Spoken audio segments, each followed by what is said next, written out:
1. You are live, you are live. Welcome to the Sunset Safari. As you can see, a magnificent breeding herd of elephants. I've just had a nice drink in the Jeandre pan, and they're now moving out and spreading through the bush to start feeding. I have Jeandre on camera.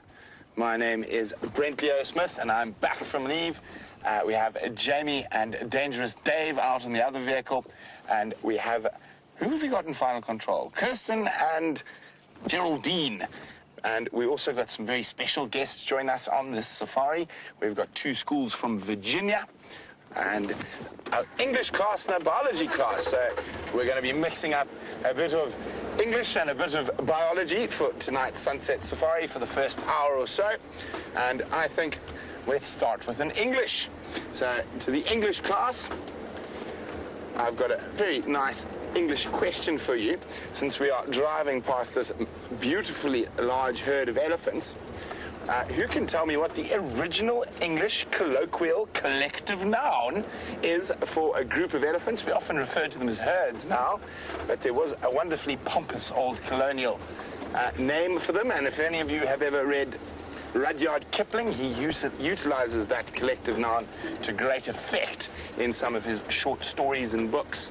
But we're going to stop with this little section of the herd here. Hello, guys. And remember, if you want to send your answers through to that, it's questions@wildearth.tv or #SafariLIVE. Okay, so we'll just keep very still when the ellies come close to us like this. Normally just go around us like they are here. Now, an elephant, for the biology students out there, is quite an interesting animal because it's big and it's dark. And big and dark things aren't supposed to do too well in the heat. Yet it's one of the only animals that we'll find moving around on absolutely scorching days like today. It's 37 degrees Celsius, 98 degrees Fahrenheit. And the reason they are able to do that is they have a magnificent air conditioning system. And you can see there those large ears, and we'll wait till she flaps it. You'll be able to see the large network of veins and arteries in her ear. So what happens, the blood is pumped from the rest of the body into those ears, and then she flaps them, it cools the blood and sends it through to the rest of the body. And that's one of the ways elephants have adapted to deal with the heat like we experience at this very moment.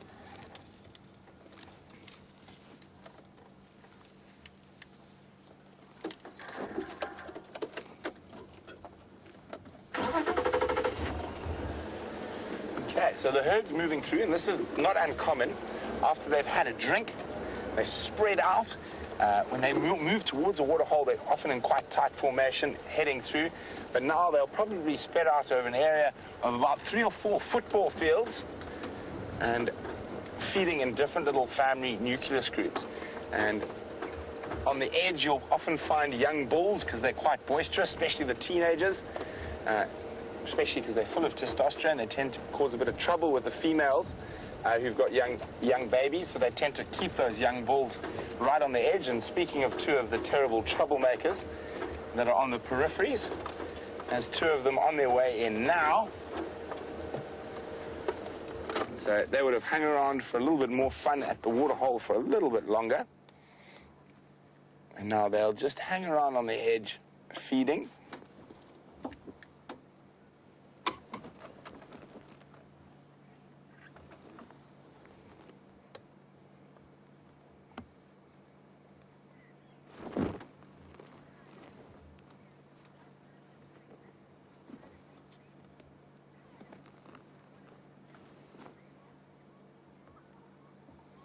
So we're going to leave those little boys, and we've got a question from Tyree, who's wondering if that big female who was very close to us was pregnant. It looked like she had a big belly. She wasn't. She actually had a little baby with her that was probably just over a year old.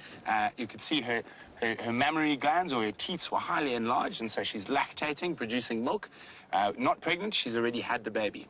And elephants actually have the longest gestation period out of any mammal, and it's 22 months. So imagine that. They have to carry around that baby for an incredibly long time, and just think how big those babies are when they're born, even though they look quite cute. Oh, there's a little one. That one's probably, again, just over a year as it disappears off into the thorn thicket there. Maybe closer to 2 years, that one. But they have to carry around an incredible weight. And even a newborn baby elephant probably weighs more than most of you do at home. And here are the little boys, just slowly moving through.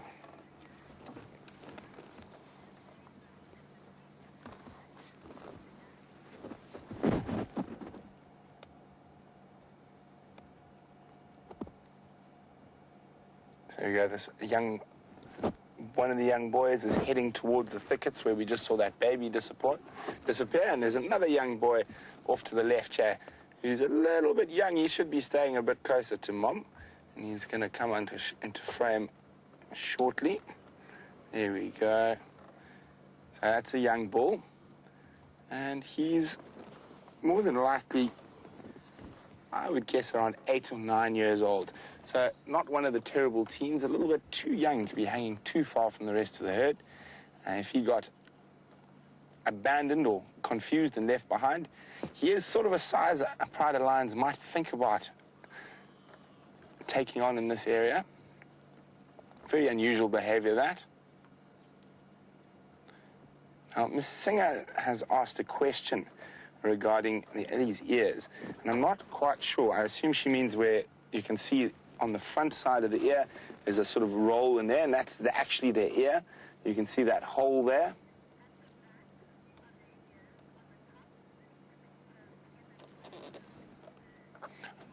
So actually it's just that top area that sort of folds over, and she's wondering why that is.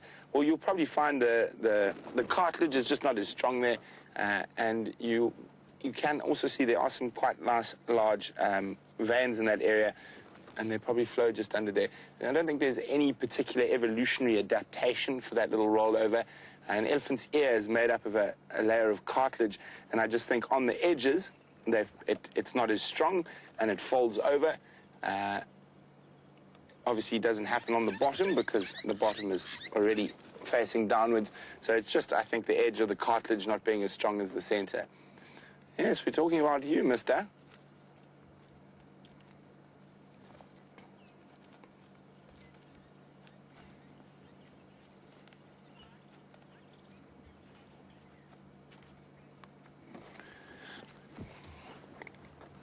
Oh, Bailey's wondering why I called those young bulls troublemakers. Well, Bailey, the main reason is that they've got a lot of testosterone and androgen. Just watch behind you there, Jeandre. He's coming to give you a look. So he's just watching Jeandre on the camera. Okay, he's going to walk past now. So they've got a lot of testosterone. So an elephant bull probably reaches sexual maturity at between 12 and 14 years old. He's unable to mate till he's about 30, though. So there's a lot of sort of confused feelings, let's put it that way. And so they tend to be quite boisterous and running in charge. And of course, when you've got small babies around, sometimes they might just sort of get in the way. I think more than anything else, they just really irritate the adult females. So they tend to push them towards the peripheries of the herd. But they're not quite brave enough to go off by themselves yet. Very much like a human child, would rather stay closer to mom for as long as possible, even though mom is probably up to here with all of them. But let's move on. Those ellies are going to disappear.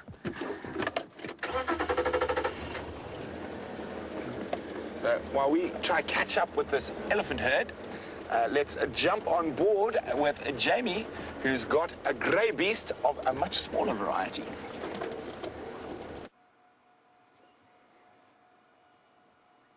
And good afternoon, everyone, and especially warm good afternoon to these lovely warthogs that have spent the day in the waterhole, and across to the buffalo bull that is guarding his spot closely and fiercely in this little pan. And on a hot, boiling hot day in Africa, the waterhole is apparently the place to be. Brent was with the ellies at the one. I've got some buffalo and a lovely warthog family at the other. Look at them having a little scuffle there.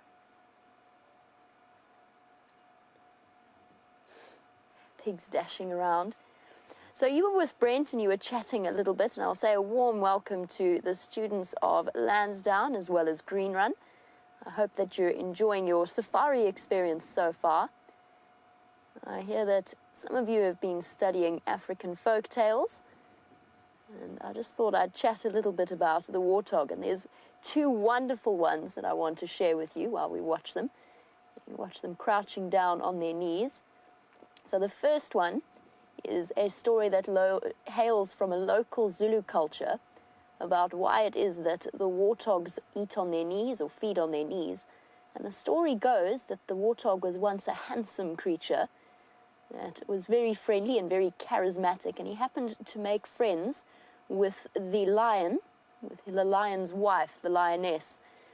And this friendship persisted for many months in secret until the lion found out and was furious, at which point the warthog desperately bowed down in supplication to the lion, the great lion, saying, "Please don't eat me." And that's why now they continually go about on their knees. For those of you interested, I'm going to put it to you as a question as to why, in fact, they feed on their knees. What advantage might that give them? And hello, by the way, my name is Jamie. I also have Dave on camera with me, just to let you all, fill you all in on our whole system and setup. We sit with a cameraman on the back, and he brings you all of the action. So back to our little warthog family before they do decide to disappear. You can see they've all been wallowing in the mud. I'm sure Brent has commented on just how hot it is this afternoon. Oh, you can see where the mud mallows marks are.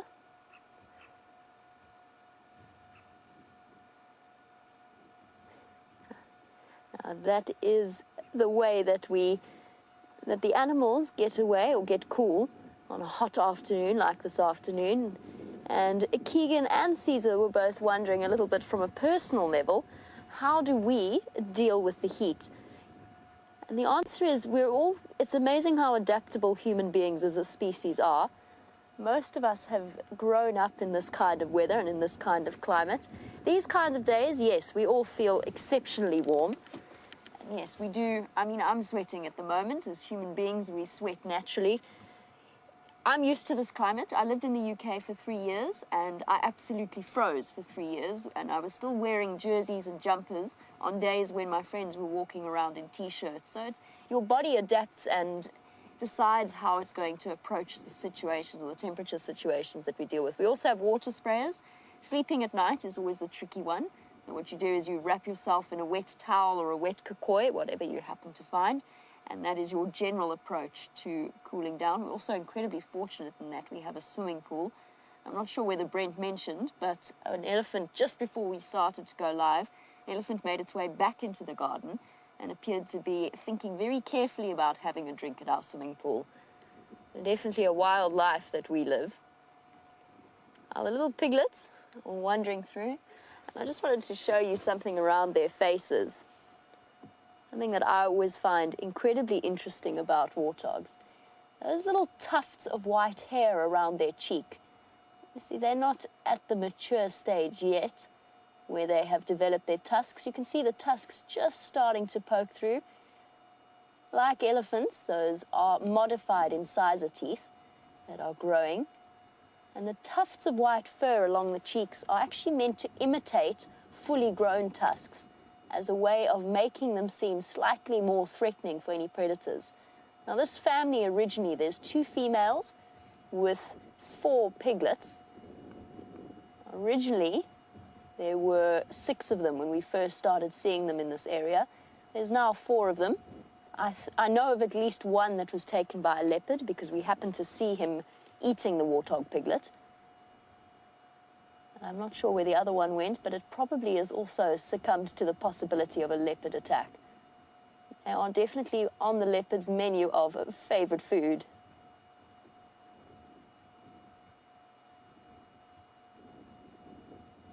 And as our warthog, I know Brent was talking about collective nouns for elephants, as our warthog sounder moves off into the bush, let's jump back onto Brent's vehicle and find out what he's found.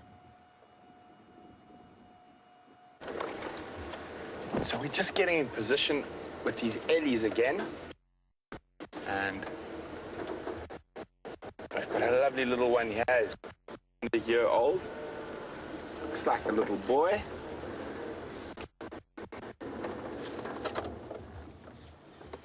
There we go.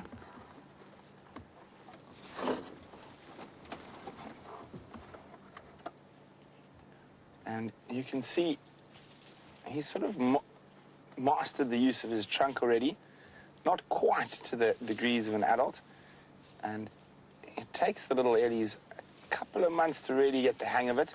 And you see very young ones don't really know what they're doing. They're unable to pick a little leaflet like he's doing at the moment.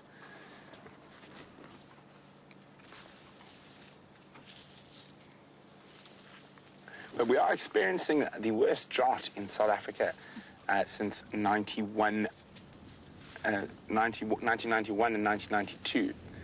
Now, a lot of people consider this a bad thing. It's not necessarily a bad thing. And I'm just going to ask Jeandre to go a little bit wider.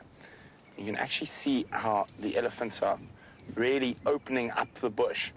Now, on a very short term, this is beneficial to quite a lot of other animals. They bring down food that a lot of other animals wouldn't have been able to reach. On a long term, it's going to remove a lot of the smaller shrubs and bushes that have been growing for the last 10 or 15 years. We've had a very wet 10 or 15 years.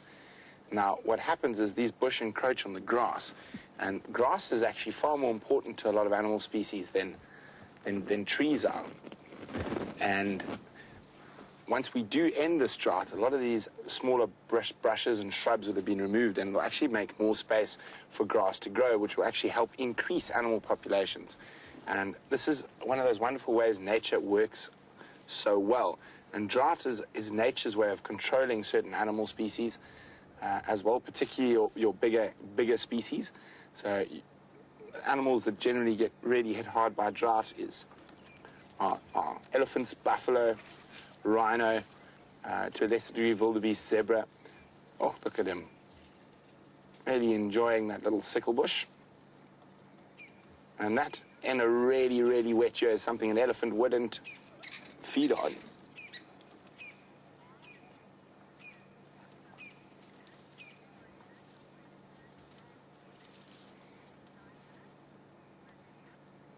So Naya is wondering, are the elephants safe from being attacked, both by human beings and natural predators? Well, as animals go, you're about as safe as you can be being an elephant from natural predators.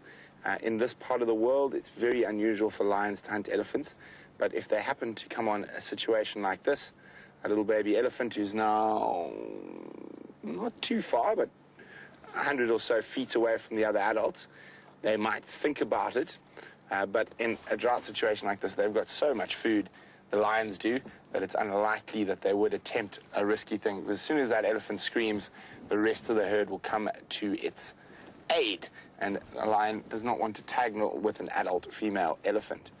And from a human point of view, where we are now, they're actually very, very safe from any form of attack. We have very little elephant poaching in South Africa as a whole. Other parts of Africa, elephants are under threat, but in South Africa, the population is actually growing, actually to a point where in certain national parks, they're beginning to worry that we've got too many elephants, which is bad for the ecosystem in whole.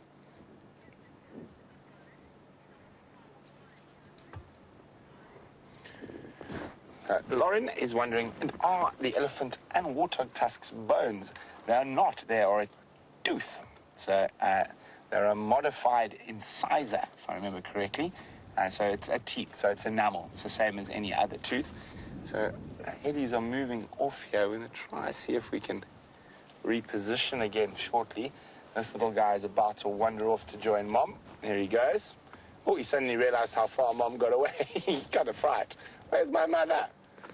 We might hear a little trumpet.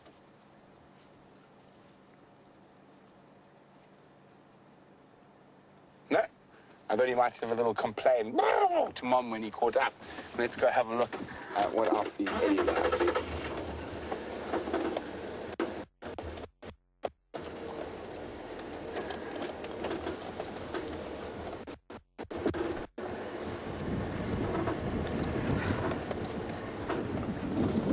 Hello, little man.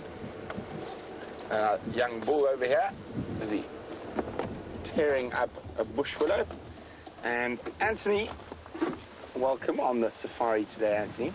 And he would like to know, when is the breeding season for elephants and warthogs? Well, elephants don't have a particular breeding season. They can breed throughout the year. Warthogs, however, do. And they will always give birth in sort of December, January. Oh, the wind's just picked up. And there was some storm clouds around, so maybe we'll get a bit of rain later. But it would be very, very welcome. So the warthogs have a gestation period of about 7 months.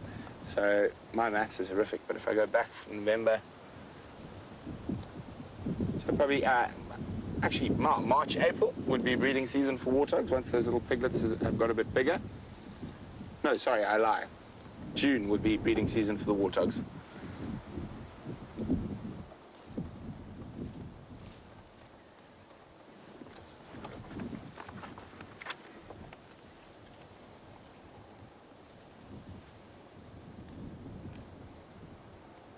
So we're going to move on, see if we can catch up with the rest of the herd.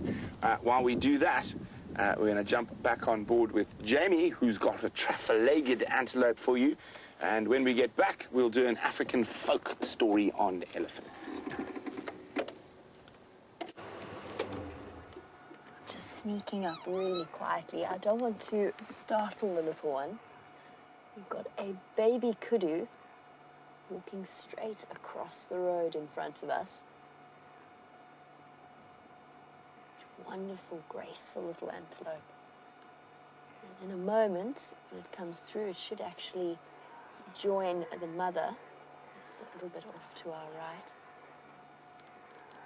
hidden behind there.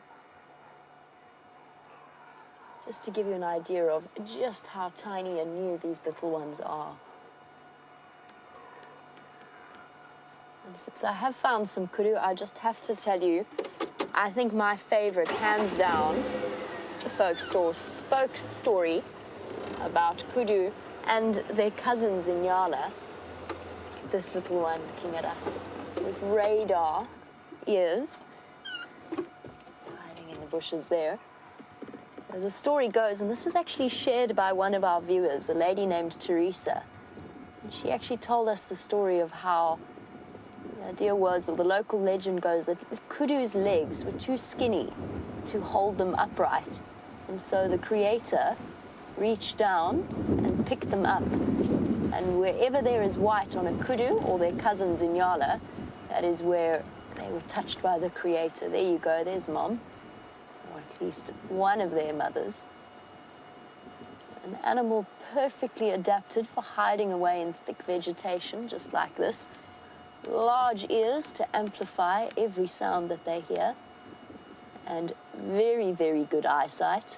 Eyes positioned on the side of their head to take in as much of their surroundings as possible.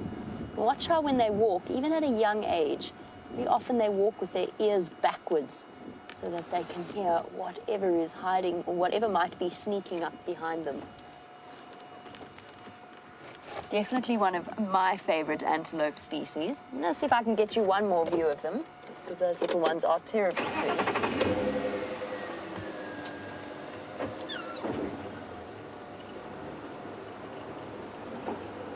And while I try and shift back to see if we can get a view, I don't think we're going to, in which case I'll move forward towards the giraffe. Shay was wondering, when did I start having a passion for wildlife? I'm just going to turn my radio down. Sorry, Shay. Shay, the answer is, I don't even remember when I started my passion for wildlife. I think it was probably, my earliest memory is of being in the Kruger National Park with my grandfather, and apparently I was about 2 years old at the time. And I remember sitting on a big bridge, one of those bridges that you can actually get out on. And I remember a lion walking past the window. And I remember being so phenomenally excited about this. It was just the most incredible thing to 2-year-old me, and I remember thinking that that was very, very big. And it carried on from there. I'd been on quite a few family holidays to the bush. My grandfather used to be a game warden, so at one point in his life he did sort of run and organize reserves in the area. And this is one of his favorite places in the country. So even though I grew up in Johannesburg, which is one of our biggest cities, definitely our highest populated city, the love of wildlife and the thrill of wildlife has been with me from a very early age. And it is a very lucky thing in life. It is a very fortunate thing in life to be able to do something that you love in the same way that we get to do. I never wake up in the morning and dread having to get up and go to work. Always something that comes with the excitement of a new day. And there's not everyone gets to say that in their life, so I'm very aware of how grateful I should be for that. I'll try and get you a view of these giraffe. There's some giraffe there. They're quite far away. I can actually loop around to get closer, but I'll just show you where I mean. Also got a huge herd of impala. There's the giraffe all the way over there. You can see his head sticking up.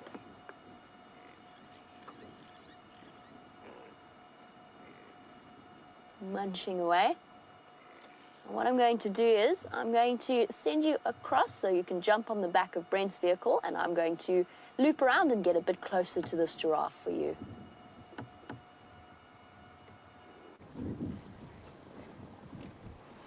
So, well, I said I would tell you an African folklore when I got back, and it's a particularly pertinent one since we have seen both warthog and elephant on this sunset safari. Warthogs with Jamie and elephant with us still. It is called the kindly aardvark. Now, I know we're talking about elephants and warthogs, and I'm throwing an aardvark into the mix.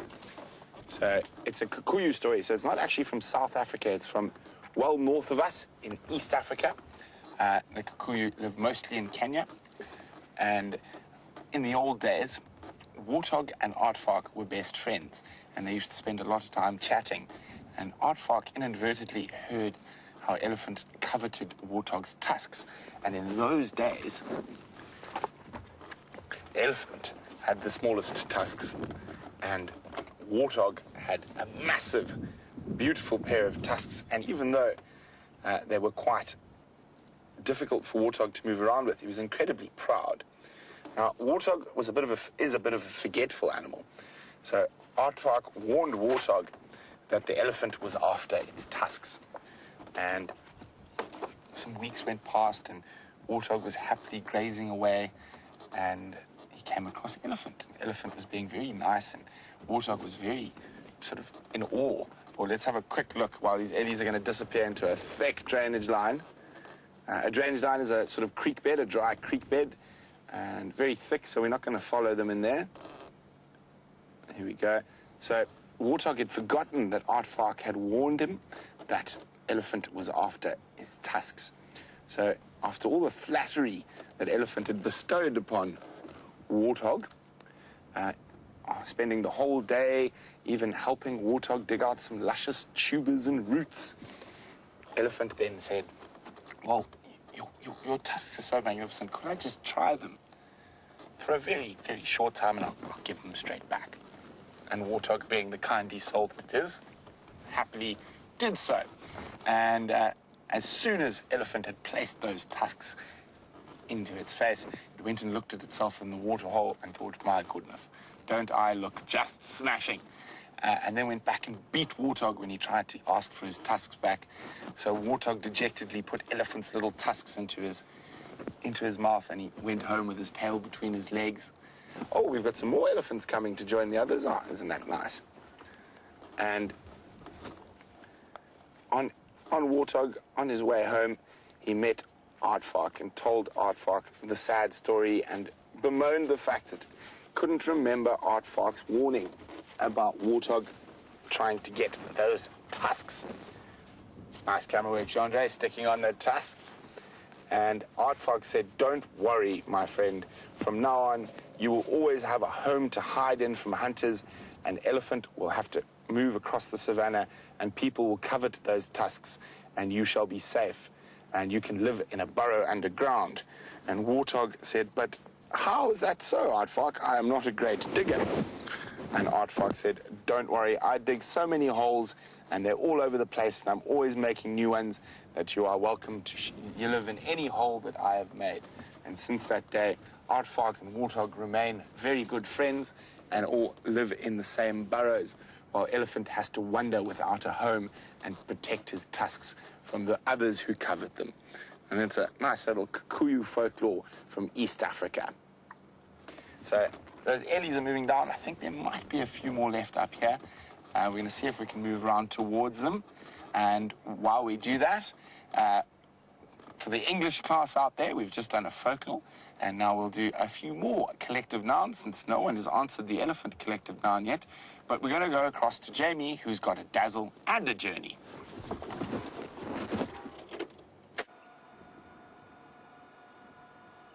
Here we go. I set off to find giraffe, and I happened to come across some zebra as well.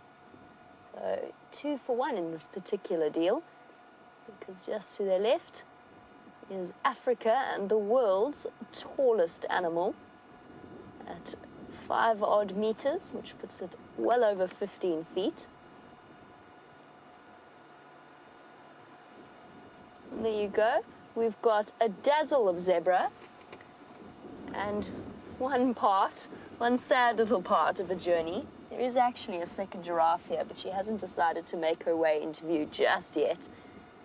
And I say her, it is a female, quite a dark in color female.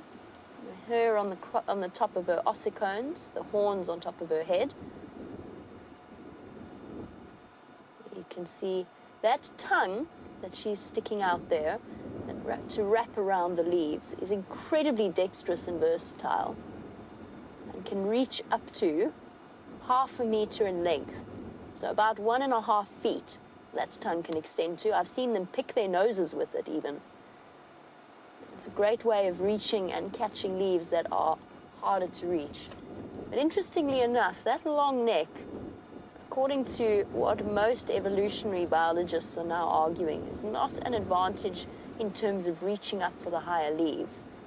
It's actually evolved as a fighting mechanism amongst males, a way of competing with each other for access to the females. And the females just happen to have them as a part of the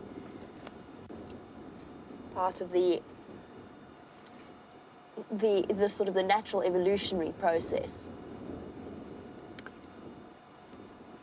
The longer the neck, and I don't know if any of you have ever seen videos of giraffe fighting, but they swing their heads at each other and hit each other on the sides and the rump and the legs.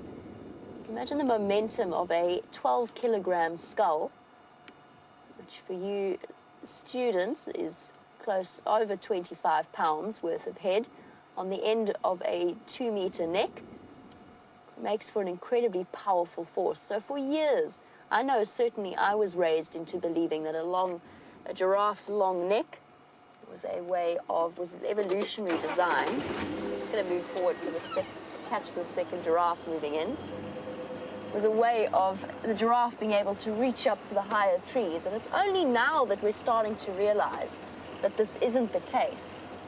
Here we go, with her nice, clearly. Much lighter in color.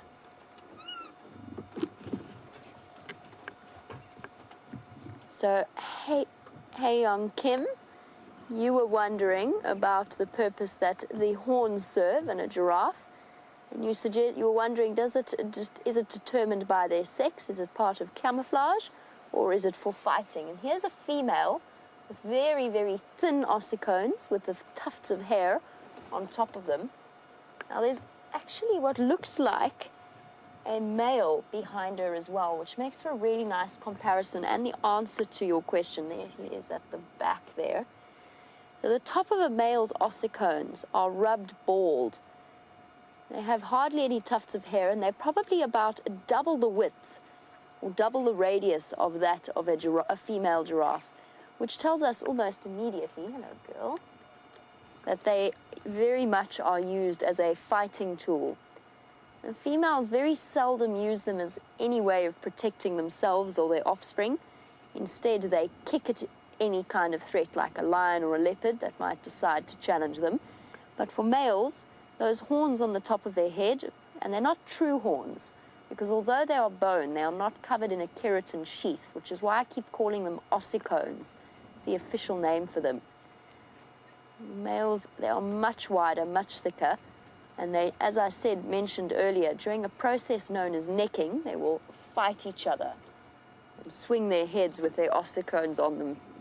And if you look at it, it's one of the differences between males and females. Apart from the width of those ossicones, the males also have very predominant lumps on the tops of their skulls and behind the ossicones, so just behind at the base of the skull, so that no matter what angle their head connects with as they swing it round and hit each other with, it will still cause some damage, and they can seriously injure each other. And what I would suggest you do, if you're interested in it, is go and have a look at videos of them fighting, possibly even in slow motion. There are a couple of them out there. And just have a look at the impact that they hit each other with. And then you start to understand how biologists have come to that conclusion, that it's actually, rather than a feeding tool to help them compete for higher access to food, might actually be a reproductive tool, a competitive and reproductive tool. It's the same explanation offered for those, for the dinosaurs with long necks. So Diplodocus and Brachiosaurus, scientists are beginning to equate the two. And it's one of those interesting things, because no matter how much we learn about the area that we're in, we're still not going to know everything. And I'm coming up to the zebra to give you a sort of point in an example. The stripes have always believed to have been entirely camouflage driven. And yes, to a certain extent, as we look through the bushes, as the zebra moves through, you can see that it works. You can see it could act to disrupt the vision of a predator, even at this distance.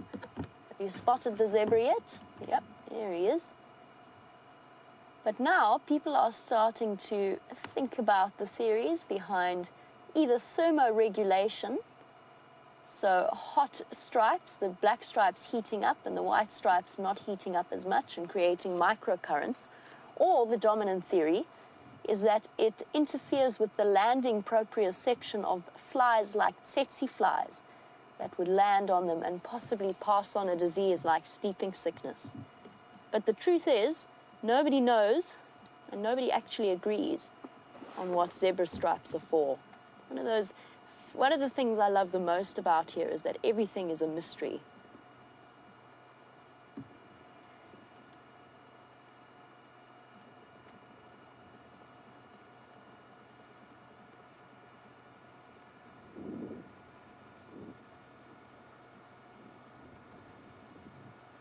And a very big hello to the Lansdowne School Division Central Office and Dr. Matney.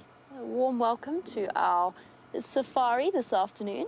I'm glad that the animals decided to cooperate. It's always touch and go on a hot afternoon like this afternoon, but they never fail to stun us and surprise us and make an appearance. I'm glad that they did, and I'm also mostly glad that the rain that's been threatening all day is held off for now. We need it, of course, and it is coming, but I'm glad that it could hold off for the 45 minutes we needed it to. Just try and give you a nice perspective of both the giraffe and the zebra. Here we go.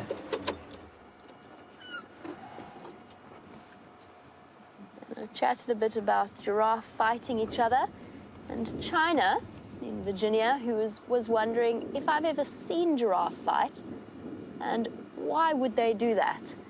And the answer is yes, I have. I've seen it many times. Most of the time it's been a fairly playful sparring between two young males, but I have seen serious competition between large males, and that only really happens when there's a female that is in estrus, so she's ready to mate and bear offspring.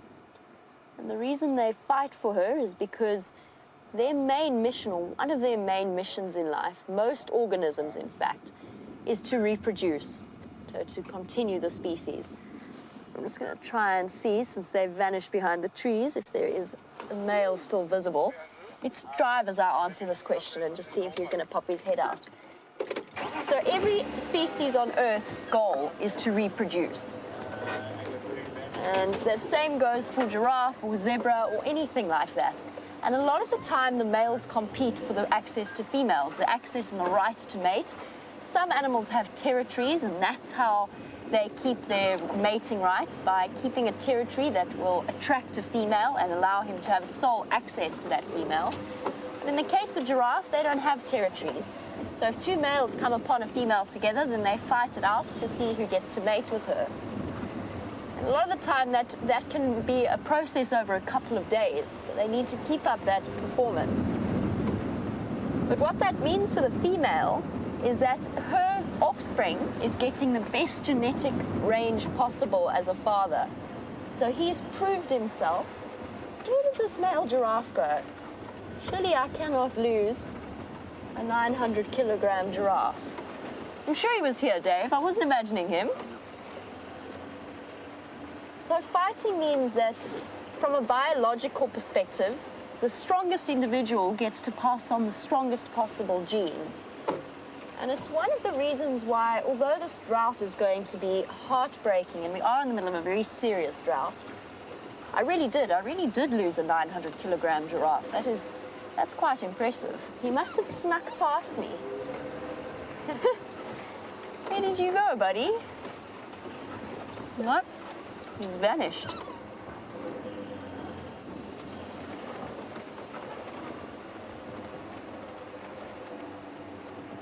Now, the giraffe females that we saw were mature cows. Emily was wondering, how long can a giraffe live? How old will they live to be? And Emily, the answer is generally around 20 or so. They can live a bit longer in captivity, and it depends on the circumstances. Some of them, like that male, have just magical powers of invisibility or something, because he's completely vanished. He must have cut around us. But since we're here, here's a fun animal for us to look at.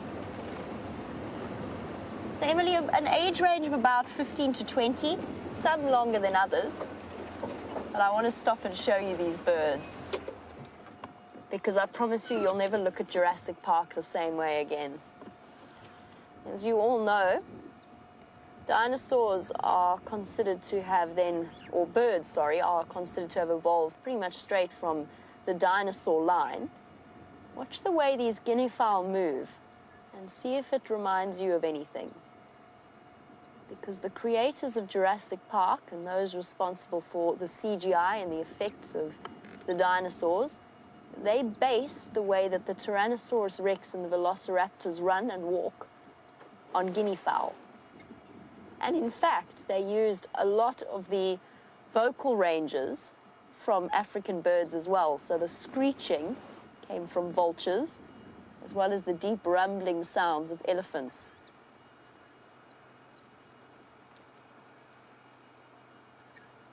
Fascinatingly colored little bird.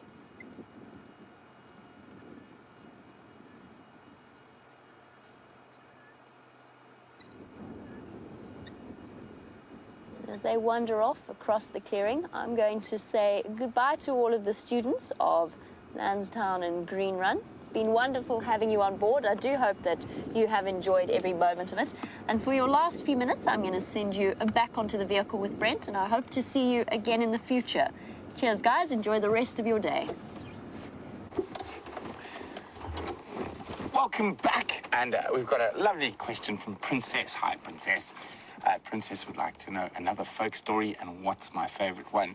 Princess, that is a very difficult question. I have many favorite folklores from Africa, from all different parts of Africa. I think possibly we might have time for two. One of my favorites is actually more of a folk joke than a folk lore. And it's from the Mbogush, the river bushmen that are up in northern Botswana, through to northern Namibia into southern Angola. And it's about the hippopotamus. And I don't know if any of you have ever heard a hippo and what noise it makes. He sort of sits there and goes, So what the Mbogush say, you never know whether the hippo is the best joker in the bush or the worst joker in the bush, because they make that noise as soon as they come up, often from being under the water. So they say they tell each other the joke under the water, And when they come up, they laugh. Oh, oh, oh. But you never know if they're laughing because the joke is so funny, or they're laughing at you because you don't know the joke. I think that's one of my favorites. It's more of a fun one than a serious one.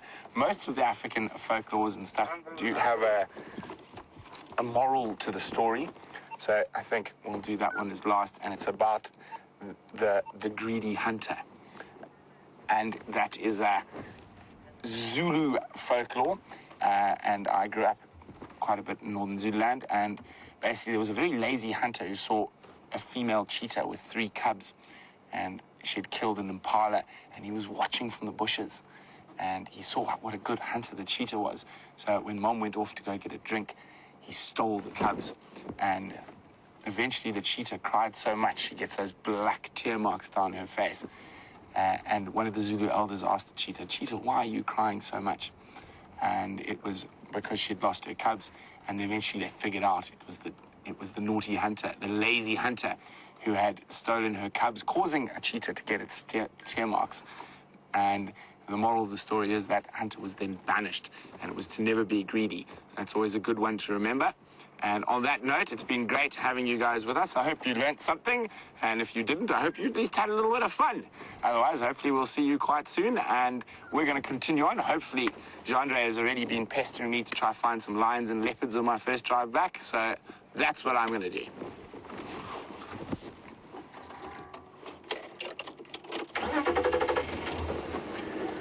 So, as I said, Jeandre has been pestering me to find some lions and leopards, and of course I would love to, because it's International Women's Day, and wouldn't it be fitting if we found one of our sleek female cats of the bush for the day.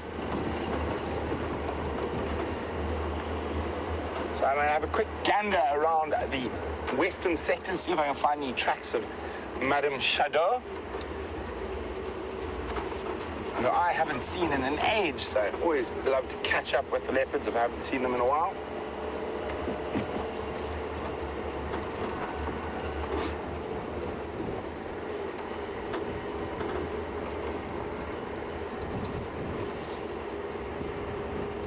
So it's very interesting. We had such big cloud build-up just before we went live. We actually even got a few spatterings of rain. We got a little bit worried, well, for the drive, but hopefully we do get rain after drive tonight. There are some massive cumulus clouds building all around in the sky. I'll try to get to some high ground to show you, but unfortunately the area where our weather normally comes from, which is the west, is not looking so productive.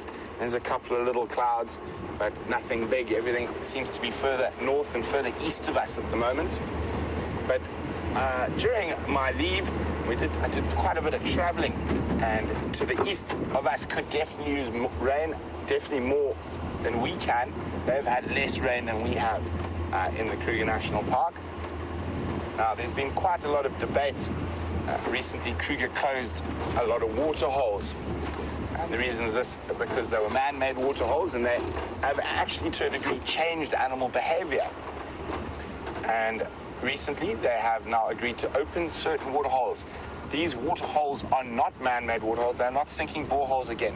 What they're doing is they're going to the perennial rivers, the large sand rivers, such as the Wensinsoto, and a lot of those around the central area of the park. Now, the ellies are still managing to dig up water there, and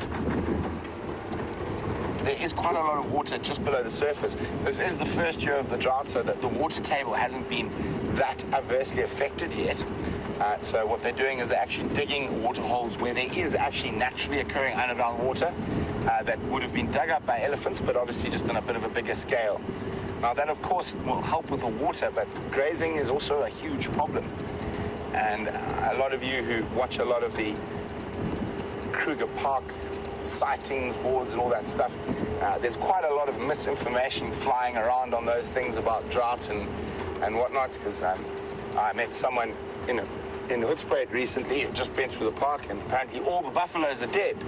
But while I was in the park, I saw a herd of over 1,000 looking quite happy and healthy up in the north. So very interesting sort of little bit of stats to give you an idea why drought is not always the worst thing.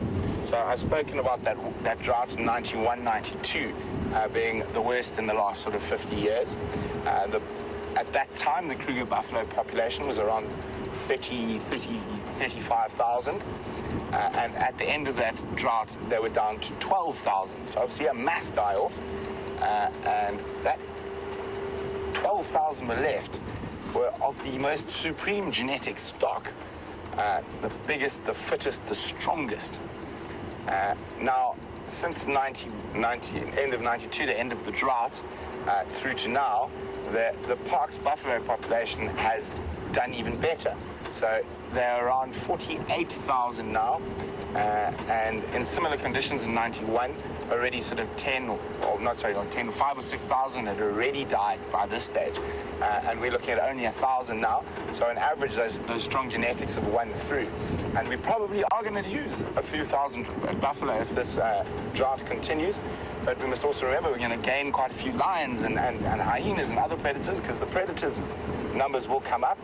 And we must remember, drought is natural, as much as it is very difficult. And if you're in a bush and in an open ecosystem like we are, with 3.9 million hectares, over 8 million acres of unfenced wilderness, that those numbers that might seem quite catastrophic on the small scale are not that bad if you're talking about the meta population or the whole population and the health of the ecosystem as a whole. So the other thing is the elephants will be clearing out a lot of these small shrubs and bushes as they get more desperate for food. And when we do get rain, that'll increase that area's grass capacity, which will help those animals bounce back much quicker once the drought is over. But of course, there's a lot of different things and lots of people saying things on social media about this at the moment. You must understand also that Kruger is probably the most well-researched and run park in Africa. So I think we should let the Kruger scientists do their job. And I think that Kruger has got it very well under control at the moment.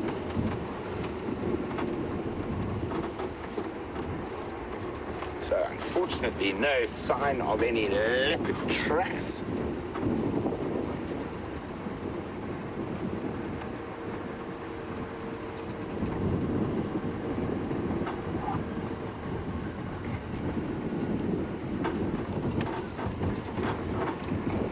So a nice hot and sweaty 98-degree Fahrenheit SafariLIVE welcome to Jennifer in Missouri. I'm sure it's definitely not that warm where you are, Jennifer. And Jennifer says in lieu of International Women's Day and the search for the feline ladies of Djuma, have I heard any updates about Queen Karula and her 2 bundles of joy? As far as I know, they were seen this morning to the property to the south of us. And she's, from what I know, keeping them in a drain pipe under the busiest road in the Sabi Sands. Or she was. I don't know if she is anymore, but that is the last update. And both youngsters were looking fit and healthy, so that's really, really great news.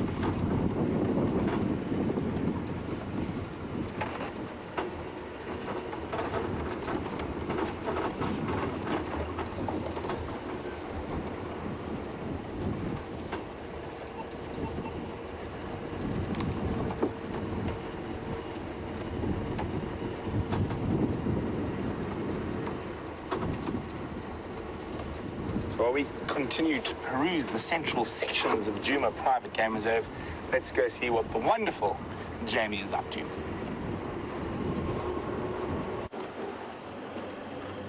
We are off on a search, in theory, to see if we can follow up on those wild dogs that were seen admittedly far away, but there's always that chance, and I'm keeping my fingers crossed, that they've decided to head across in this direction. They were seen at 3 in a row pan on Cheetah Plains, so it's a little bit of a distance away, but we can be ever hopeful. My goodness, warthogs.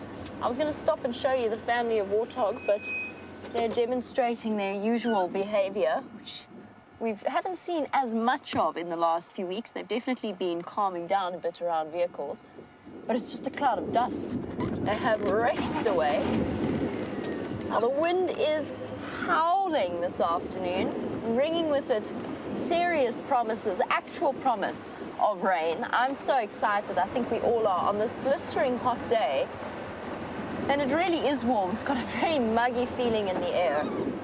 And I've worked out as well why I think this summer has felt so much hotter than the previous ones I've experienced in this area. And it's the fact that there's never, usually in midsummer, there's this build of tension, and yes, it's really hot during the day, but there's always that promise of a thunderstorm, and it breaks that temperature cycle, and it just gets so much cooler straight away in the evenings. You don't have this constant high level of heat for days on end, and then the dry wind blowing at you. The promise of a storm, okay, admittedly the sun is very much out at the moment, but the promise of a storm is a very exciting one. Apparently the entire country is going to be experiencing rain right across the board. I'm thrilled. I'm really excited about that. On this International Women's Day, it's wonderful that we started off the day with the elephants, the matriarchy of the herd, but my plan is most definitely, and I have to do it on International Women's Day, to visit the only true matriarchal system in certainly our ecosystem, and probably most of the animal kingdom, and that is to, of course, go across to the hyena den. That will be planned for a little later when it's a bit cooler. Hopefully the weather holds off.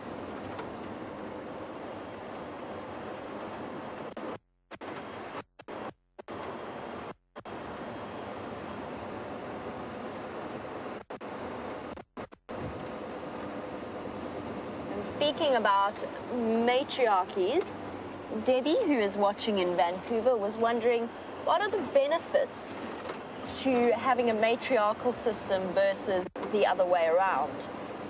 So the normal approach for most animals, for example, antelope species, it's very much male dominated. If you look at the impala, for example, the males are much larger, they dominate the females, but it's a very different social structure.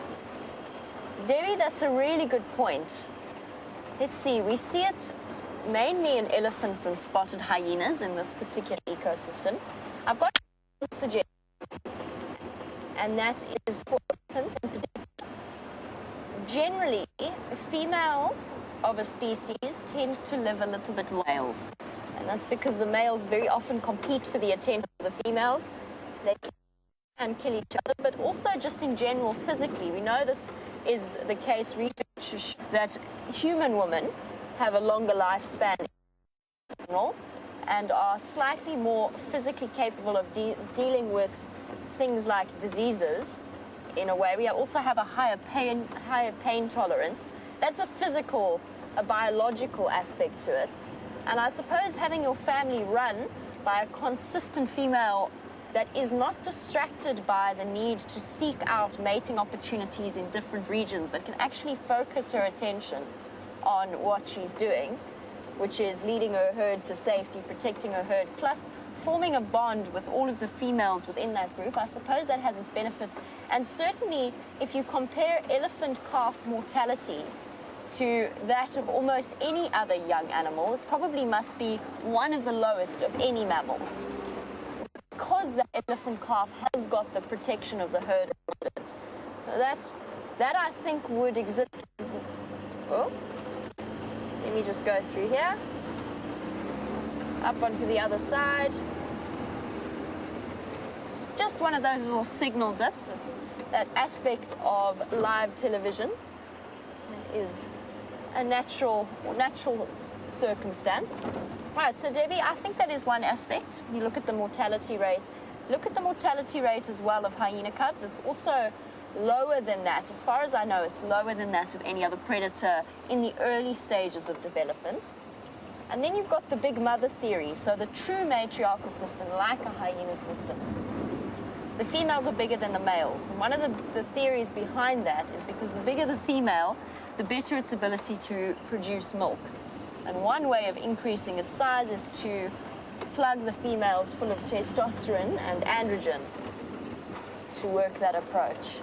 I'm just going to go a little bit slower here. I'm looking for that poor female warthog that has not been looking very healthy at all. But she has done the most incredible job, despite the fact that she is so ill, of raising 2 piglets. And I must say, I'm full of admiration for the way that animals handle themselves in such extreme circumstances. She's very, very sick. Bones sticking out. I hope that she makes it. I'm really holding thumbs.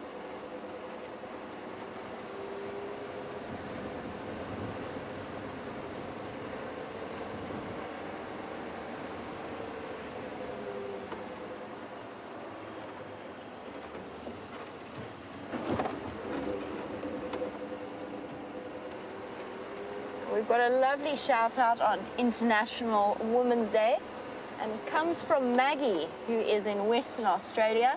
And Maggie sent out a shout out for inspirational woman in her life, and she mentions her friend JW, who overcame cancer. And I'm sure that we all feel exactly the same as Maggie. That's an incredible achievement. And thank you so much, Maggie, for sending through that story. I'm thinking about inspirational women in my life, just to send out my own personal one. And there's been many, but of course I have to say, since it is Women's Day, I have to say a big shout out to my mom, without whom none of the opportunities that I've had in my life would have been possible, and who has played a large role in making me who I am. So a big shout out to my mom, who is my inspirational woman of the day. But please, everybody, all the ladies out there, and gentlemen, send through your inspirational stories about women that you have met or encountered or have heard about in your lives. Another dip, might lose you through here. That seems to be okay. Ducking through the Mulwati drainage line.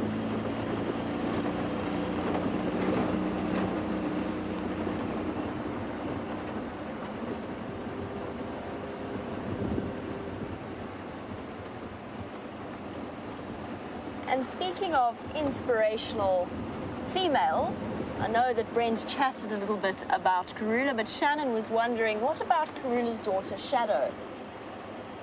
Shannon, can we hold that thought? I strongly suspect that she has cubs somewhere.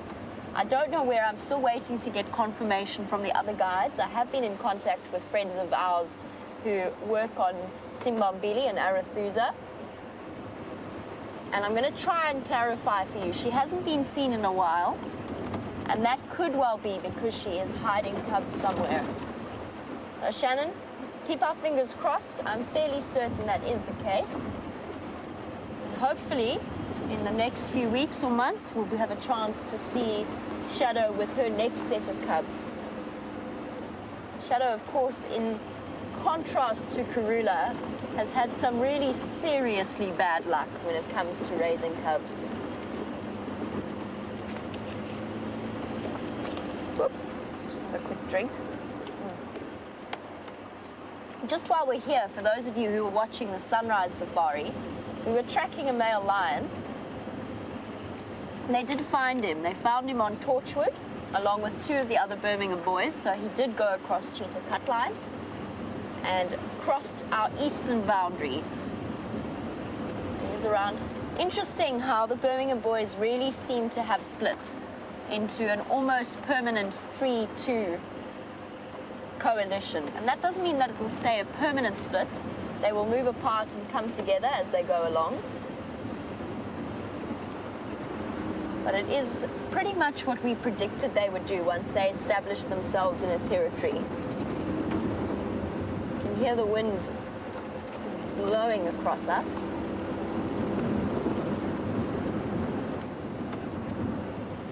A little bird I haven't stopped for in a while. One that we take for granted on a fairly, you see them fairly regularly. Shame, desperately trying to, no, don't go away, birdie. Trying to balance. We've got him there, Dave. It's a fork-tailed drongo. Now we see them so frequently that I think quite often we as presenters forget to stop for them. And they really are attractive little birds, but they're also incredibly intelligent. One of the greatest mimics out here, capable of imitating all kinds of bird calls, and have been known to trick even the most experienced of birders into thinking that they are a different bird. And most of you, well, some of you may well know the story of the fork-tailed drongos in the Kalahari that have learned to imitate meerkat alarm calls. They do it in times of drought or where there's been a lack of food, and they wait until the meerkats go out foraging, and then they give the alarm call, and the meerkats drop everything and run because they think it's another meerkat that's spotted a predator, and they dash into their burrows. What's amazing about that is that meerkats have a wide variety of different alarm calls, and each one means a different thing. Off he goes. Each alarm call means something different, and the drongo has worked out that the best one to imitate is the one, because some alarm calls mean come here, there's a snake and we need to mob it, and some mean go under cover, and some mean run to the burrow. And they've worked out which one means that the meerkats will drop their food immediately and dash off to the safety of their holes. That to me is an incredible display of intelligence. We know that there are intelligent birds out there. Drongo have also been known to imitate cuckoo calls at breeding season, so the time when the cuckoos would be looking to parasitize their nests. Something like, for example, a greater spotted cuckoo parasitizes drongo nests. And what they do is they imitate, because some cuckoos can be quite territorial in the region that they work in. They imitate that call as loudly as possible, essentially as a way of sending or discouraging any other cuckoo that might be in the area from moving and laying an egg in their nests and making them hosts of the brood parasite's chick. That also to me is the most incredible approach in the arms race that has developed between cuckoos and their host species. And it's a little bird that we see all the time. Whenever there's an elephant sighting, you can pretty much guarantee that a fork-tailed drongo will be ducking and diving around, catching any insects that might have been stirred up.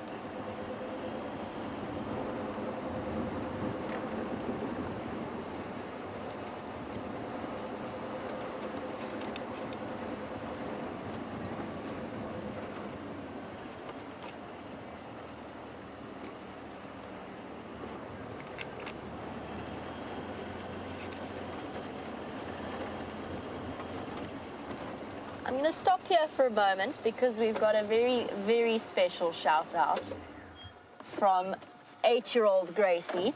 And 8-year-old Gracie has got a shout out on Happy Princess Day. And she said that she would like to say Happy Princess Day to her mommy, her granny, and to all of the nurses that look after her. And without them, she would be very sad. So definitely one of the most special messages that we have received. Gracie, I think that if I had to name one other inspirational woman, I would definitely list you amongst them. It was a beautiful day. Thank you, Gracie. That was a very special message. I had to stop the car for that.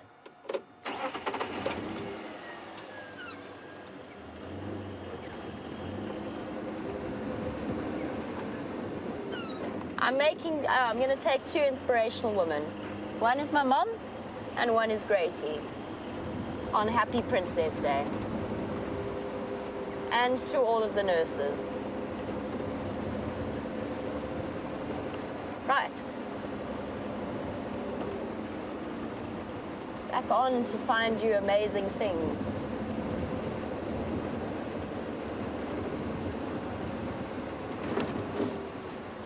This marula tree, I look at it every time I drive past and I think about stopping to chat about it.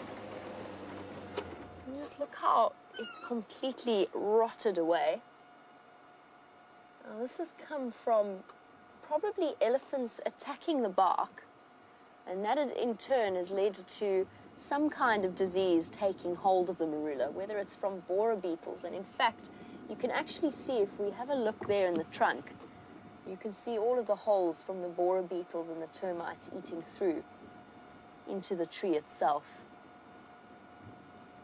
The bark is peeled away. This is an old tree that has finally reached the end of its lifespan, and it's very common with marula trees. They've got vastly soft wood in comparison to most of the other tree species. So definitely fairly useless if you ever find yourself in a search for firewood. A marula tree is not the way that you want to go. It burns very quickly, it takes very quickly, but it doesn't make for the best fire. It burns out very rapidly. Very soft wood. Lovely for, also lovely for a very ornamental wood. It's very pretty. But again, you're going to run the risk of borer beetles coming in very quickly. The other aspect of marula bark is that it's a really good antihistamine, which I really feel like I need at the moment, because I've mentioned this yesterday, I walked through a pepper tick nest, and right now, I want to take all of the skin off the top of my foot. It is so itchy. I can't begin to describe it, and it doesn't happen to everyone. There's a couple of us. I know Steph is one person that also reacts the way I do. I cannot find, there's nothing that works.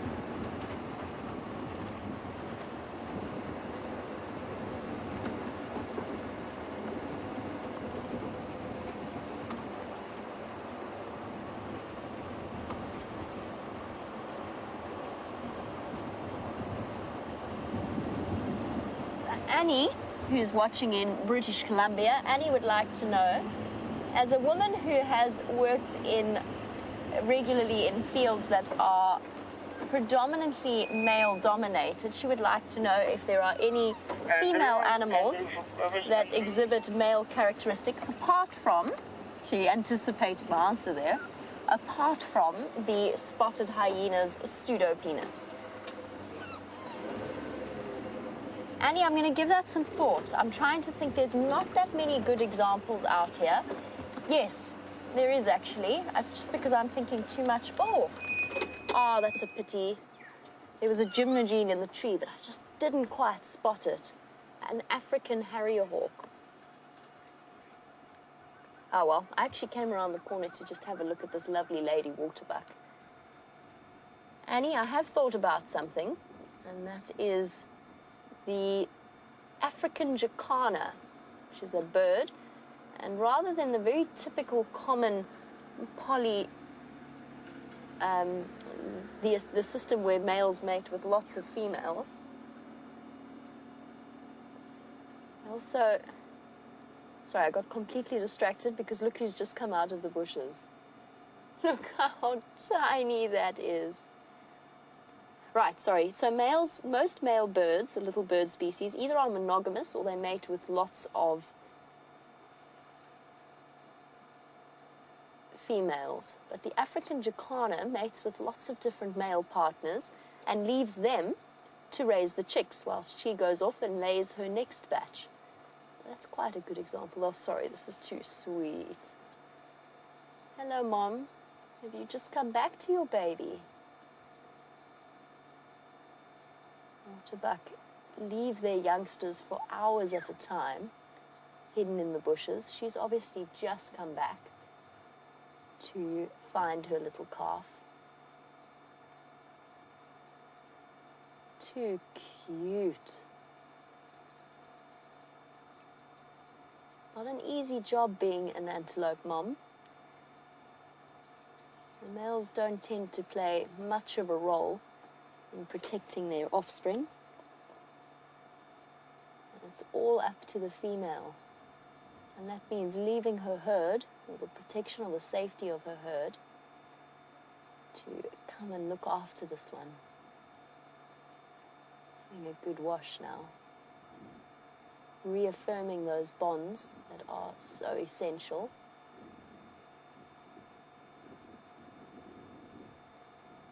Important if you're a little waterbuck calf. Hello, are you curious?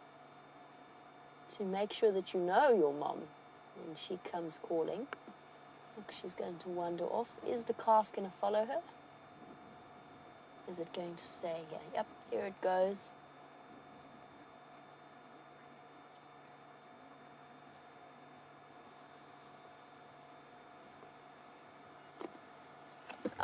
While I was busy, and the reason that I slightly lost my train of thought there was that Brent went racing past up a cheetah cut line.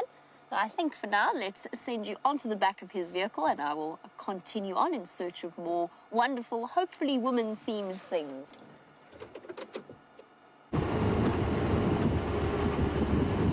So it looks like Eugenius has been doing some genius things as we are testing how far we can get in Wendy, and it seems like we're in areas that there was no signal in before, so hooray for Eugene. I did hear a report. Jamie was following lion tracks this morning, and those lions have been found. There are 3 Birmingham males just down off to my east in Torchwood at First Rock. So unfortunately we will not be seeing them. But for every animal that comes off, there's got to be one that comes in at some point. Oh, Jeandre, look how pretty that is.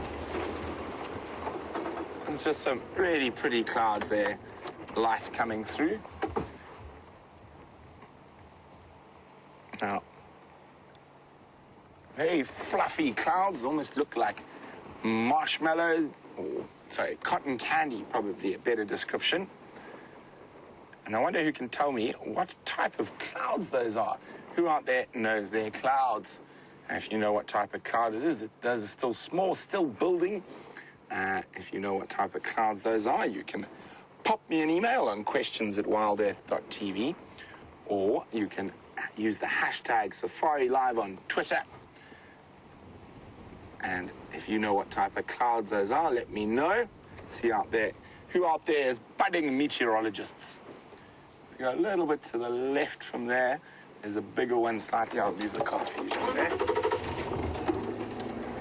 And you can see, there we go. That one's started to build a little bit more. We can't see all the cloud behind us, but you can see it's starting to reach up.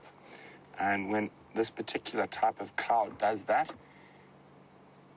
it's called anviling. And it forms the shape of an anvil often up top, and you can see that those clouds reaching into the sky.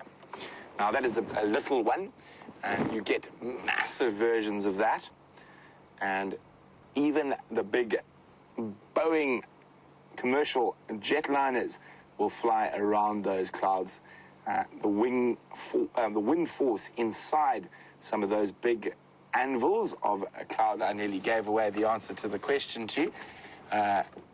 The winds inside there are able to literally rip the wings off a jumbo jet. And there we go, a little bit of meteorology for the afternoon.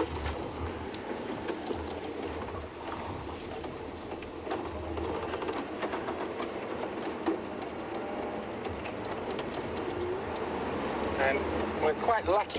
It's still really hot, but we just seem to be hiding behind the clouds every now and then.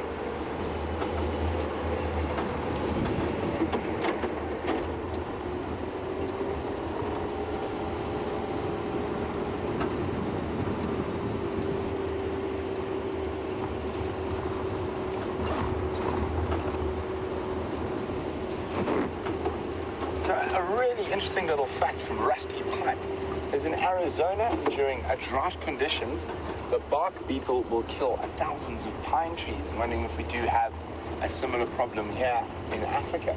Well, it actually generally happens the inverse in Africa. When we have lots of good rain, there are certain insect species that can really do some damage to even commercial trees, tree plantations like pines and eucalyptuses. And that's a caterpillar called a bagworm. It literally can strip through. But in these droughts, our insects actually almost disappear. Now, it could be the fact that I think, Arizona is also a very arid part of the world, but maybe that specific beetle just specializes in getting nutrients or water out of those pine trees. But I don't know of any insect offhand that does that while we're here.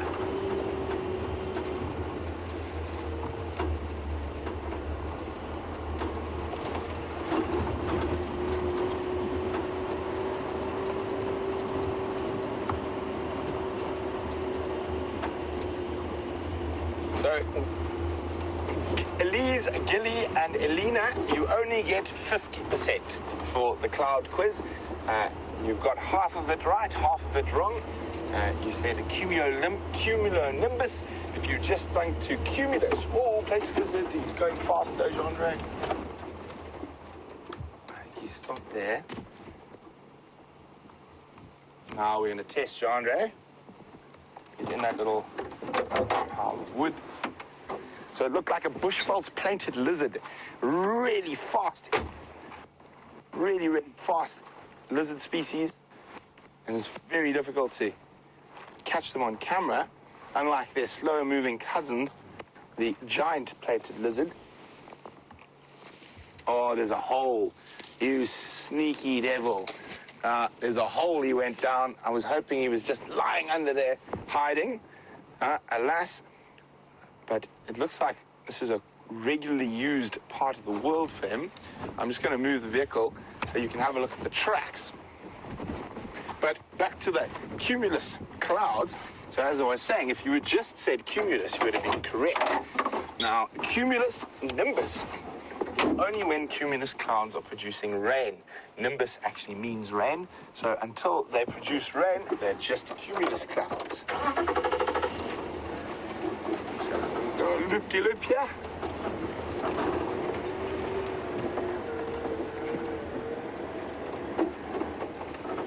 There were, as I got out to try and find that very fast lizard, I noticed that there were,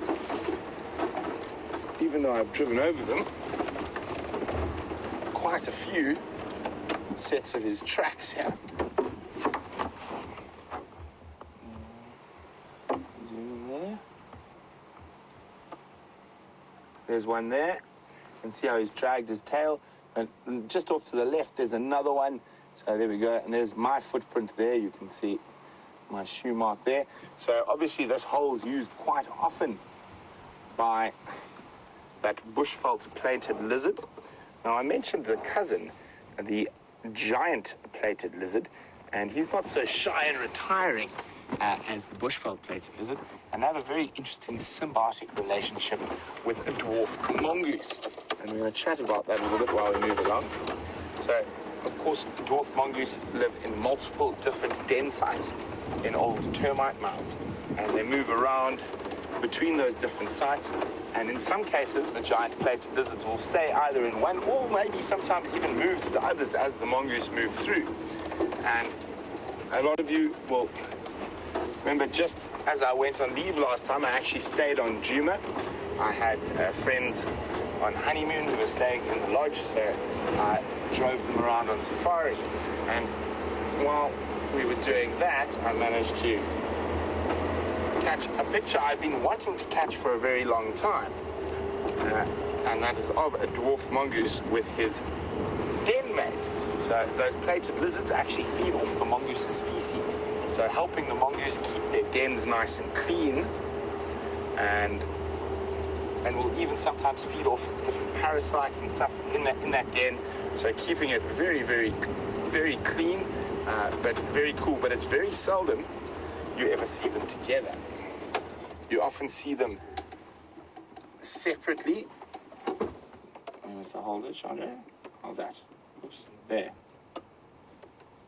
And this, for me, is the next one. That's my favorite. It almost looks like the lizard is giving the mongoose a kiss. So I have seen them before when I didn't have my camera at close reach. Actually, almost steal food sometimes out of the mongooses. But in general, it's a very harmonious little relationship they have around those dens. But it's very seldom you'll actually see them both together.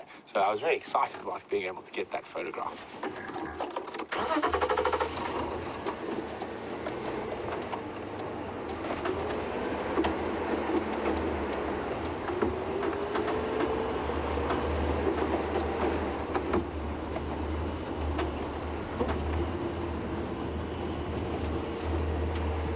So we just mentioned that my friends who are on their sort of family moon at Jeandre, and Luke is sitting back in New York, and he's said, "How's it brew?" So he's picked up a few South Africanisms. It also helps that his wife is South African. And, oh, looks like we're going to start a bit of rutting going on here. But Luke says, thanks for the safari, and now he's addicted to SafariLIVE as well. And I still owe him wild dogs, and I must get on with finding wild dogs. I hope we do find some on this safari, Luke. Nice to hear from you too, Bru. So I just saw a little bit of a behavior indicating that these impalas might start rutting. That means the males are going to start chasing each other around, starting to try corral little groups of females before mating starts in earnest. And it might be, the rut might be a little bit late this year with the drought. It hasn't, by now, normally it should have started, but normally it really gets into full swing at the end of the month. And what are we now, March or April? Yes, March, yes. So end of March, beginning of April. Sorry, when you live out in the bush, you tend to lose track of days, months, years, those type of things. And come on to the left, see that male rubbing his preorbital gland. So you can see that male there rubbing his preorbital glands up against that little terminalia there. So his hormones might be starting to get up. There are quite a few males in this herd, so maybe not quite yet ready for the full rut.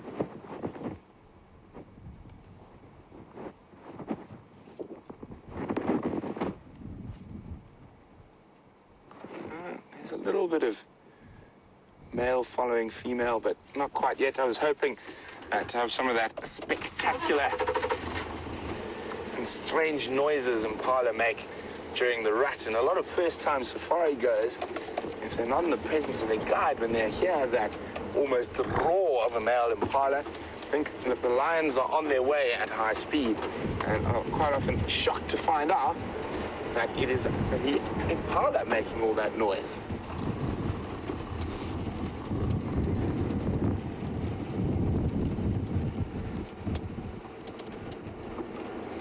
Bye-bye, little impala-las.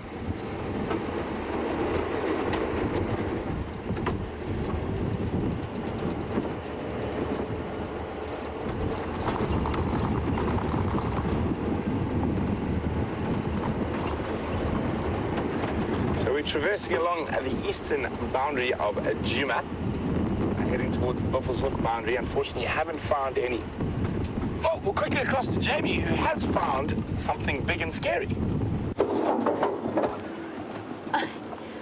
My heart is pounding so fast, and I'm sure Dave's is as well.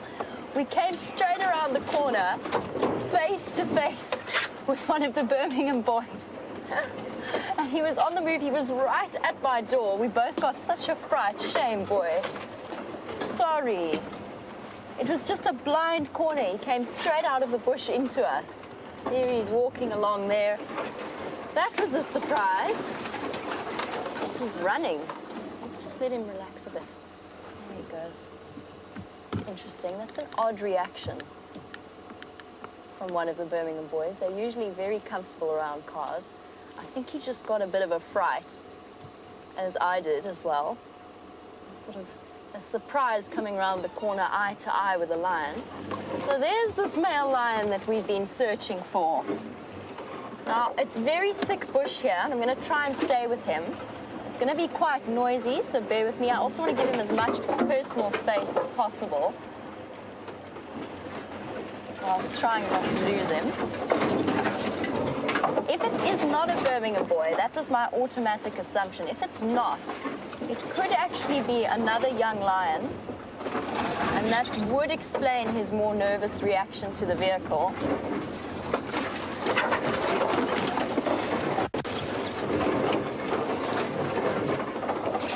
Actually, as we carry on here, if you don't mind, I'm going to send you back over to Brent, just so that I can go through here and relocate him for you. But what a nice surprise.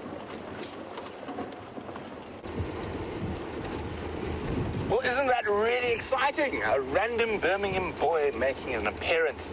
Not quite what we're looking for International Women's Day, so maybe he can pretend to be a lady for the day. We're going to now meander towards the Buffalo's Hook waterhole. I believe there is still some water there, so quite exciting. I only just, the last day before I left, I saw a bit of water there. But we do have a stunning sky. I'm just going to edge past these trees, looking out towards the Drakensberg. Isn't that beautiful?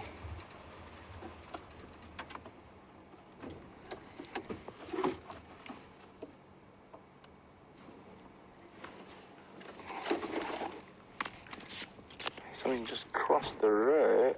What was that? It was a kudu. And there, Jeandre focusing on the golden light that's pouring through that cloud at the moment. Escaping is probably a better word. It looks like it's escaping from that magnificent cloud.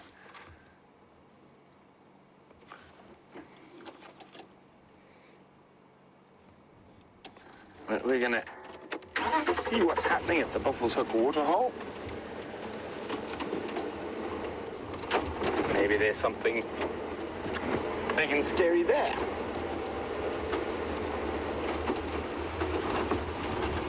Station, let's get a very brief visual of the Drongo, highly mobile, south from Pangolin. Looks like you might go to turn down.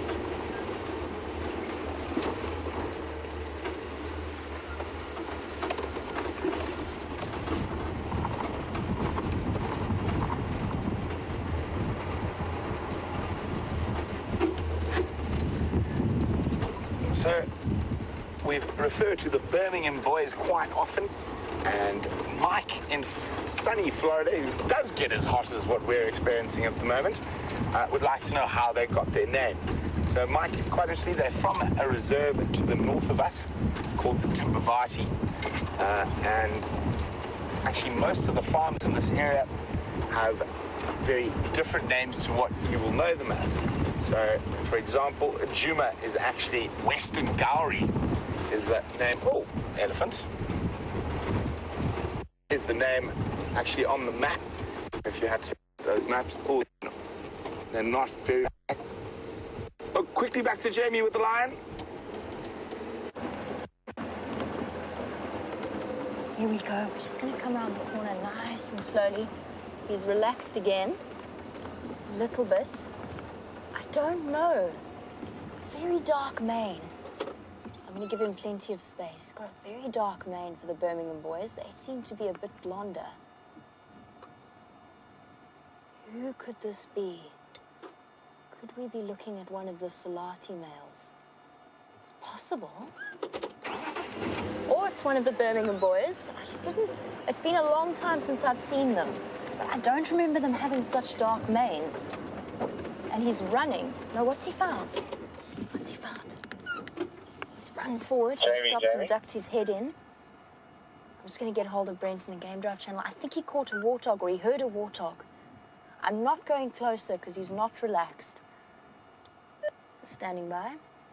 Look at him looking at us. Whatever it was, I think he missed it. You'd like me to stand by to the southeast of the Moati, in case you lose him.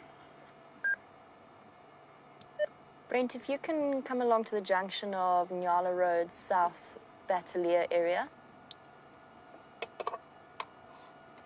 He went down in there after something. Oh, there we go. He's settling a little bit. Let's just watch his body language very carefully. We're just going to sit. We're about 100 meters away. I just want to sit quietly here and see what he's doing. He gave me such a surprise. It just goes to show that you never know what's around the next corner. I certainly didn't expect him. If it's not a Birmingham boy, look at all that mane down in the middle of his chest. What is he after in there? Probably a warthog.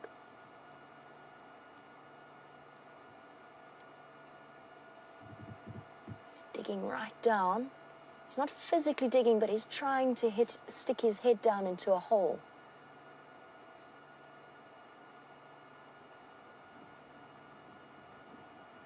Look at him looking at us. Who do you think this is, everybody? Our long-term viewers who know our cats as well as we do. Let us try and work out. Astralina thinks it could be Blondie. He is large. Now that he's relaxed a bit with our presence and he's got something to focus on, I'm going to shuffle forward.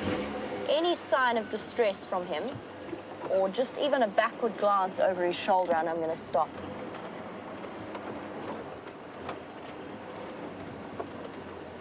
Oh, there's something very smelly there. Oh, you smell that, Dave? Yeah. I thought I was imagining it earlier when I came down Twin Dams. Oh, my goodness, he's found something. It stinks. There we go. I wonder if he's not found something that a hyena has put down there. Look, now he's physically digging. It's been so long since I've seen the Birmingham boys. Could it be a warthog? Could it be that aardvark that James found? It's a bit in the wrong direction from where the drag mark went this morning. Hello, boy. Who are you?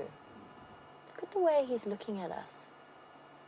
It just doesn't quite feel like a Birmingham boy. Maybe I'm completely wrong. Maybe it was just the sudden surprise on both of our parts that's got him so skittish. What's he got?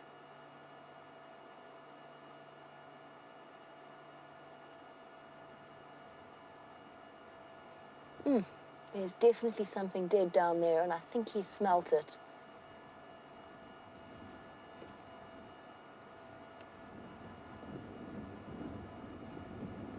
I'm keeping my voice down. I'm just whispering.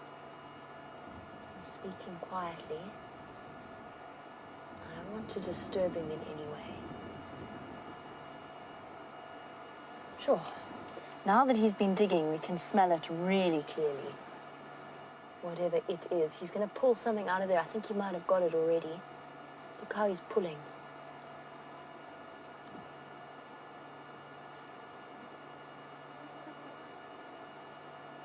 Now, our beard, I thought about that. There's a possibility he's trying to get at a warthog.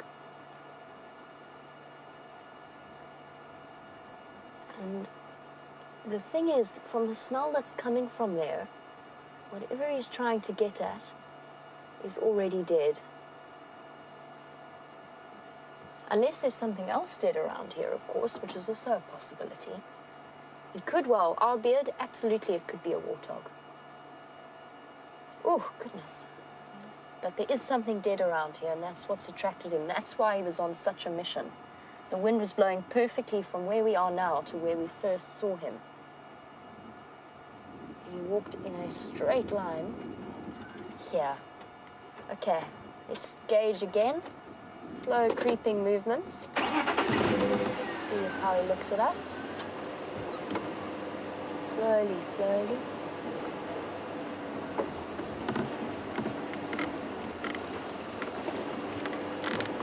Okay, he's just getting up to dig more. He's not getting up because of us.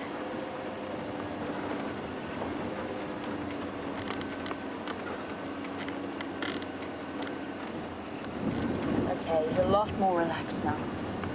We should be able to get an ID on him and find out what he's after. This is incredible. You just never know. How much of a surprise was that, Dave? We had no idea there was a lion in that area. Stop here again, because he's stopped moving. See what he's after. Just in case it isn't one of the Birmingham boys. Most likely, it is. I can hear him crunching.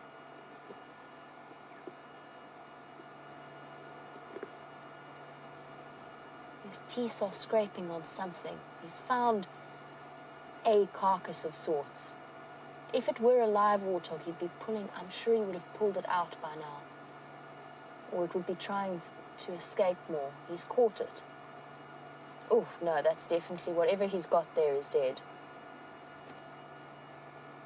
There is one other possibility, and that is that we've reached the end of our... We have. Guys, it's the end of our... There we go. He's got it. Warthog. There you go. That's what he was after. Very sad to see. I don't think he killed it there, though. I'm not entirely sure, but the smell of decay suggests to me that it was already dead. He set out. There wasn't much of a struggle. He was just trying to dig it out.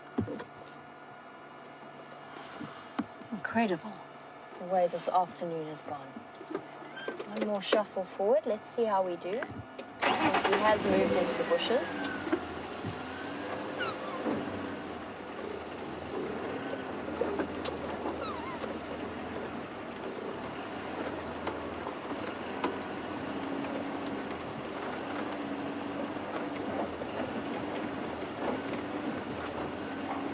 Jamie, I want to arrive at this junction. Let's just have a look at him while I contact Brent on the Game Drive channel. Brent, he's now static off just east of Twin Dams, just to the north of Spaghetti Junction. He's pulled a warthog out of the hole.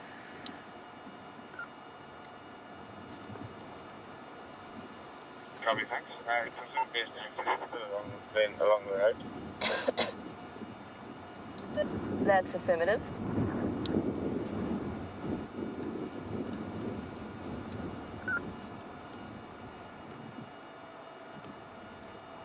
Still not the best view of him, but it's a Birmingham boy.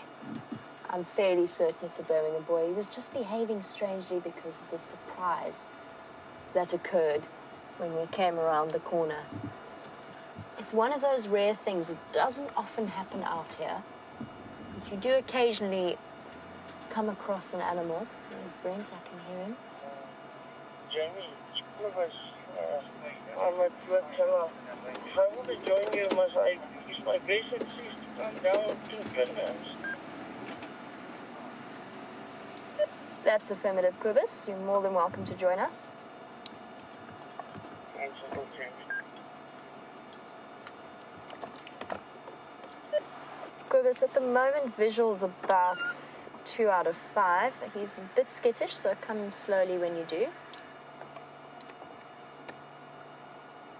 No problem. Let's try and reposition again.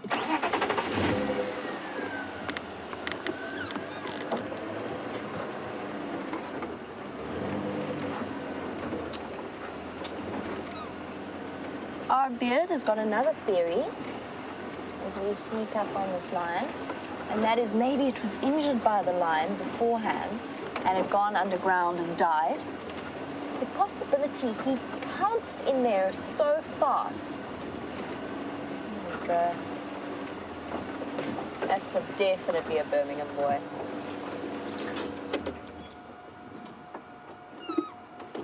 Hello, boy. Where on earth have you been hiding this whole time? I don't know, but That's our beard. It's a possibility, but I think he was attracted by the smell and he jumped in there and then had to drag it out. I have to be completely honest. I'm not 100% sure, but I think that there's a strong possibility that it's the female we've been seeing. And the reason that she doesn't look as thin as she was looking is because the carcass has been decaying over time. And it started to bloat.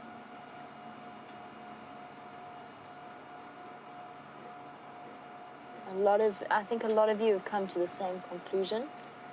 So we do have most likely a sad story, or a sad ending to that particular story.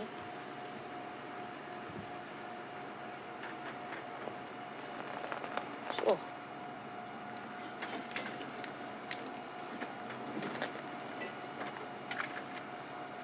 Unfortunately, it is the one that we were expecting. The tusks look right, from what I know of that female. I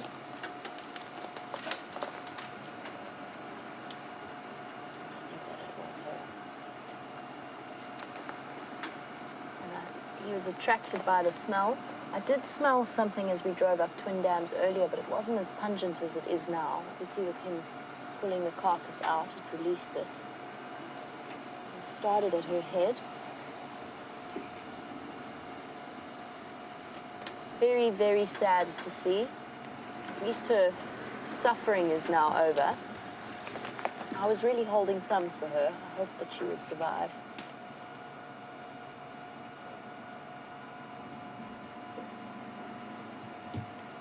Leon, I think in this case, if we're correct about our theory, Leon was wondering, is it starvation due to the drought? If we're correct about our theory about that it is the particular warthog female we've been seeing over the last couple of weeks, there was something more at play than just the drought. And I don't know what it was. I don't know whether it was some kind of disease that she'd succumbed to. Maybe she'd eaten the wrong thing, which is also a possibility that I hadn't considered up until now. Eaten something toxic that slowly caused her to waste away. It could have been a growth. Whatever it was, she was really in terrible condition. She was incredibly thin compared to her two youngsters that she was raising. No sign of them at present.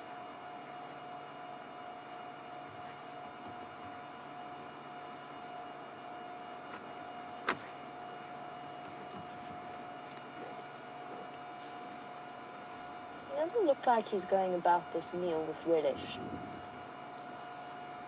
Leon, you might even find that the disease that got her was as a result of the drought because she was eating something that she shouldn't have eaten, or just she lost a little bit of condition due to lack of nutritious food, and that caused the inactive TB within her system to start becoming active. That does commonly happen in drought seasons.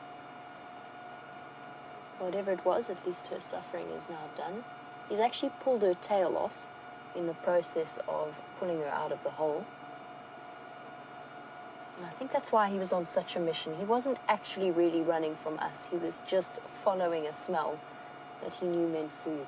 I wonder where on earth he came from.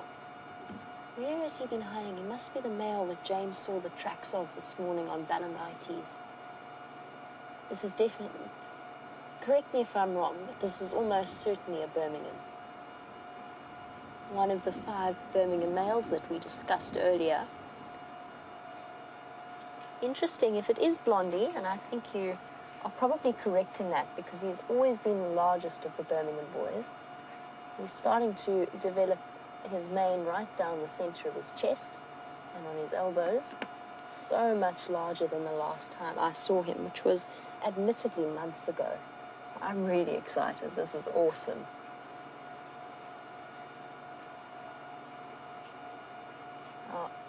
Brent has made his way into the sighting as well, and he's on the other side of the bush. Let's find out what it looks like from his angle.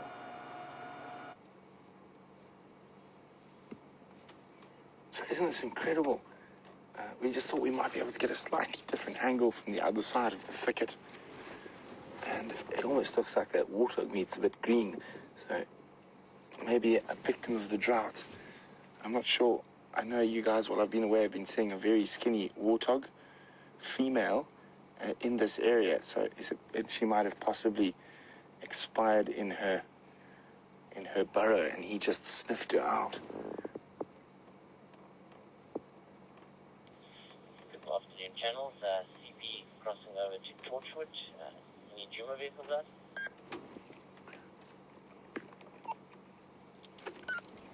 Look at that. I'm trying to have a look whether it's a male or female from the warts on the side of the face, but I definitely think it's possibly that female. She was looking in really bad condition. And this is another reason why this drought is a time of plenty for the predators. Not only is it easier to catch animals, animals expire all on their own, so there's lots of free meals around.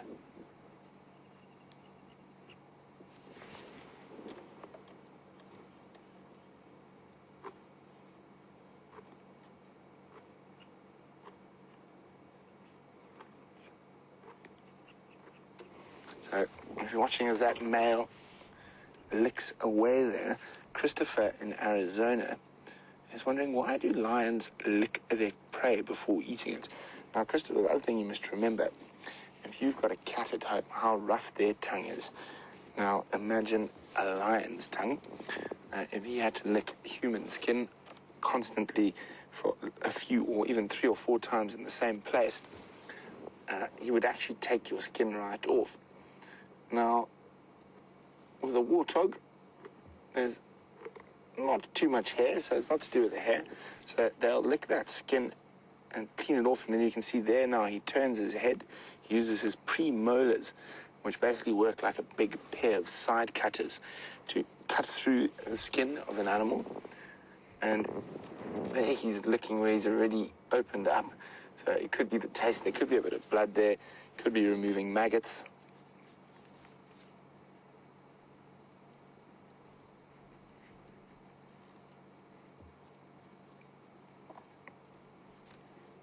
So I think Jamie's got the best view. So we're going to hop back on with Jamie, and we're going to go see what else we can find out there. We might have the best view, but we certainly don't have the best smell, do we, Dave? It's a little bit stinky here. This is the only really nice, clear visual of this lion, and the wind is blowing straight towards us. And Dave, you've been witness to a few kills over the last few days. What Dave hasn't yet experienced is what happens when a carcass is slightly rotten and the stomach cavity is opened. So Dave, that pleasure still awaits you. If you think it's bad now, it's nothing to what is coming. Dave's looking thrilled with the prospect.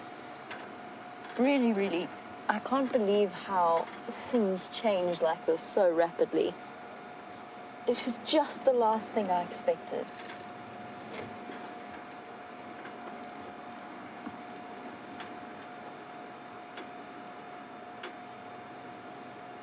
And I must say, with the excitement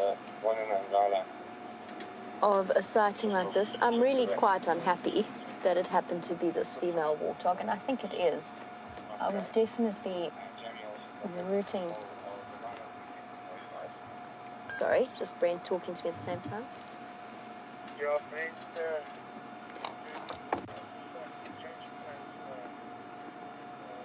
not coming there, but thanks a lot, man. Coming along. But yes, I'm sad that it was... Sorry, I was just listening to the Game Drive channel. I'm sad that it was this particular female. I really wanted her to survive. Cindy, I'm sure you're asking what is on most people's minds, and that is, wonder what happened to the piglets. I honestly don't know. I don't think they would have stayed in the burrow with their dead mother, but it is possible. Sometimes youngsters do that, young mammals. Their bond to their mother is incredibly strong in those initial stages. They have been known to stick around, but I would imagine she's been dead for about a day. There's a chance that they are still in the burrow that he dug her out from. I don't think so, though. I think they probably would have moved on.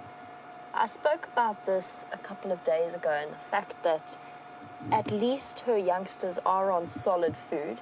So even though they would still have been suckling, they have started eating solid food. There's a possibility that they will survive. Unfortunately, their chances have just got a great deal slimmer. Either way, at least her carcass is not going to waste. Look at that look. He looked at Dave and gave a huff and turned back to his meal. Dave wasn't even moving. He just decided. He disagrees with you, Dave.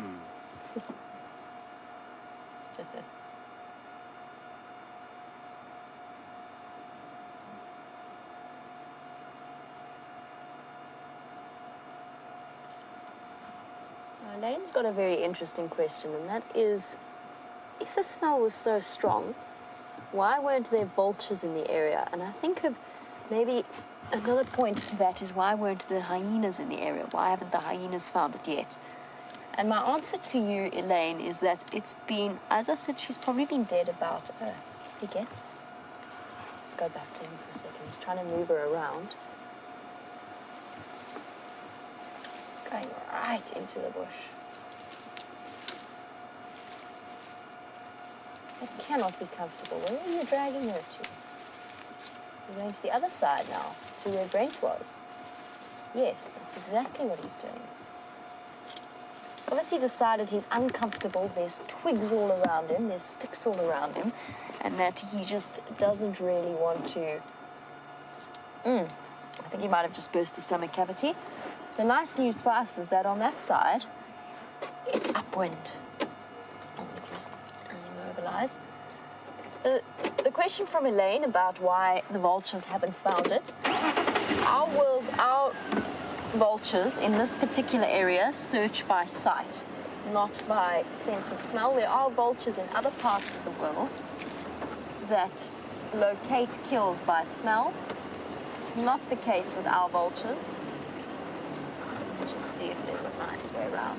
There's a nice way around. Owls look by sight, so they've got incredible binocular vision that allows them to locate carcasses, even the size of an aardvark.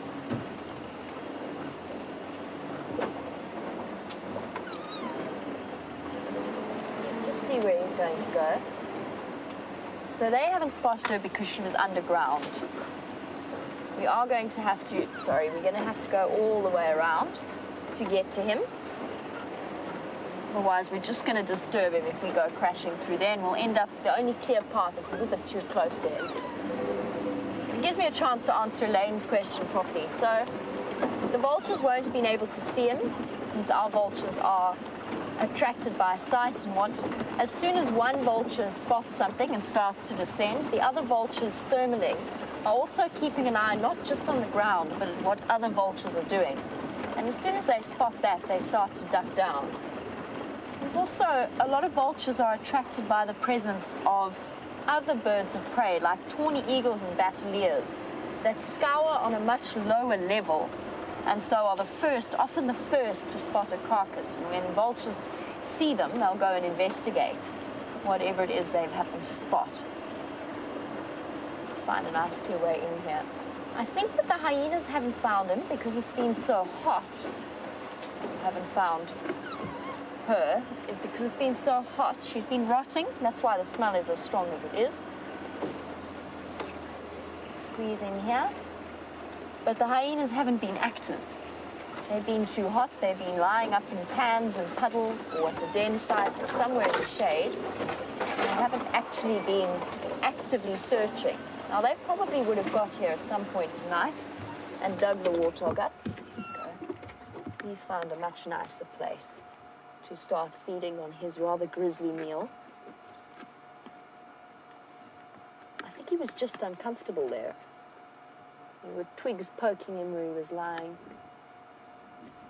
And even he's showing a little bit of reluctance to eat around the abdomen. He started with the ears and with the face, licking as Brent was describing, getting rid of the fur, and using those spurs on his tongue to get the little bits of meat off.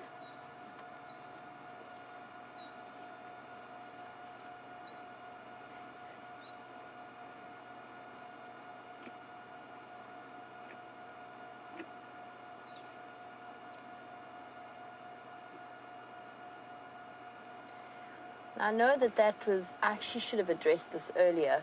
I knew that it was going to be an immediate concern, and I forgot to mention it.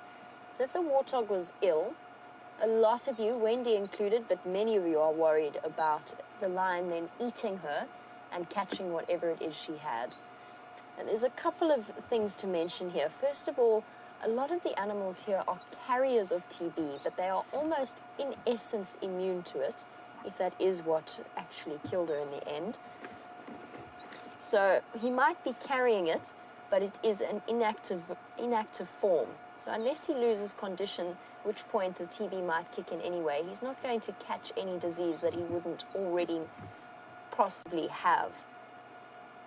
There's another aspect to it. If it was a bacterial infection, as soon as a carcass like this starts to decompose, and the same goes for anthrax and a lot of the bacterial infections, once it starts to decompose, the natural decomposition bacteria actually outcompete the bacteria that caused the disease in the first place and kill them off within hours of the carcass starting to decompose. And for those of you that are sensitive, this is a bit of a grisly view. Just be aware, not the most pleasant thing to witness. All part of nature. Though he won't be catching any diseases. Brent, I think, has actually mentioned that there have been sightings with rabies or animals that have died of rabies, and animals have actually shown fear when faced with an animal infected with rabies and moved away from it. And I don't think it was rabies that had her, though her behavior was totally wrong. Wasn't at all what she was experiencing. And if it is a toxin, just to cover the final base, if it was a toxin, the chances of him getting or transmitting through ingestion, or through him eating her, is next to nothing. These animals are such consummate survivors. For every diseased warthog that we might see a lion eat, he's eaten plenty worse in his time. Ultimately, nature knows, for the most part, what is good for them. I'm not in any way concerned he's going to catch anything from this female. Except maybe a cut on his paw from where he's holding it. He does look very chuffed with himself now. I wonder where on earth he was hiding. After 2 days flat of searching for lions, and we just happened to bump into him.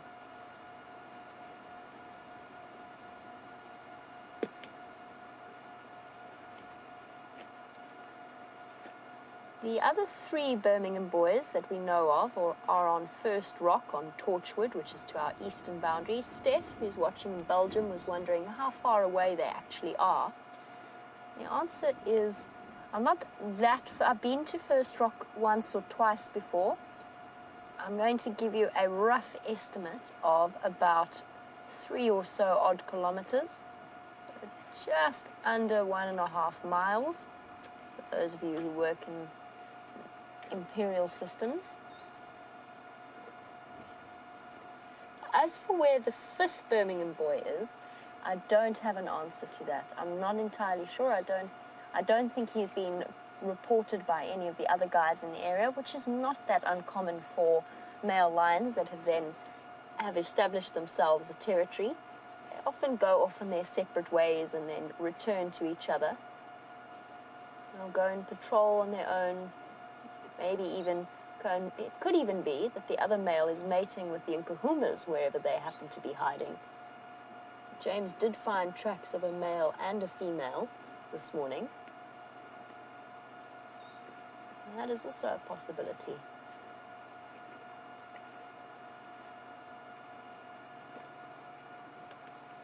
can see already where his tongue is stripped away at her fur.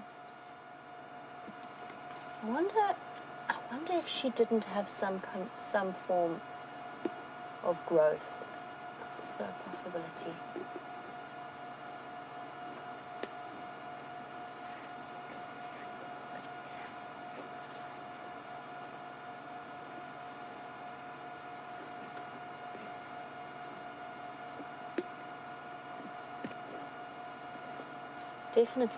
Definitely not healthy pig flesh of an animal that's been recently killed. Now using his carnassial teeth at the back of his mouth and slicing through.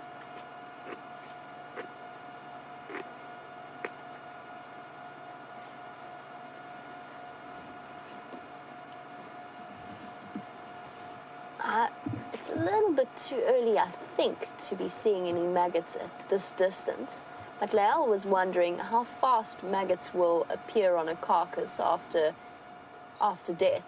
And Lael, it's actually the most incredible science that is behind this. And I know a lot of forensic investigators have done experiments into the development of maggots at different temperatures. Now, on a hot day like today, where temperatures nearly reached 100 degrees Fahrenheit, so 38, 39 centigrade, On a day like today, and the last few days, they would develop incredibly rapidly. So we would already be seeing newly hatched maggots within at least 24 hours, if not a shorter period of time.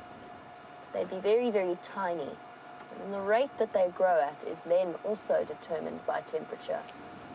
I would say that she probably already had maggots around her when he found her. It's just that at this distance, we can't see them. Not that I think we have any desire to be right up close. He's not really approaching her with relish. He actually he seems very reluctant to open the stomach contents. We know when lions have a fresh kill that they have just taken down, they almost immediately open up the stomach and they go for the most nutritious organs. The liver, the kidneys, the lungs, the heart. That is where they focus their attention, and that's actually what they fight over for when they first make a kill. The storm is coming, can hear the wind blowing, so can he. Look at his mane, he looks like a shampoo advert or a hair gel advert blowing in the wind.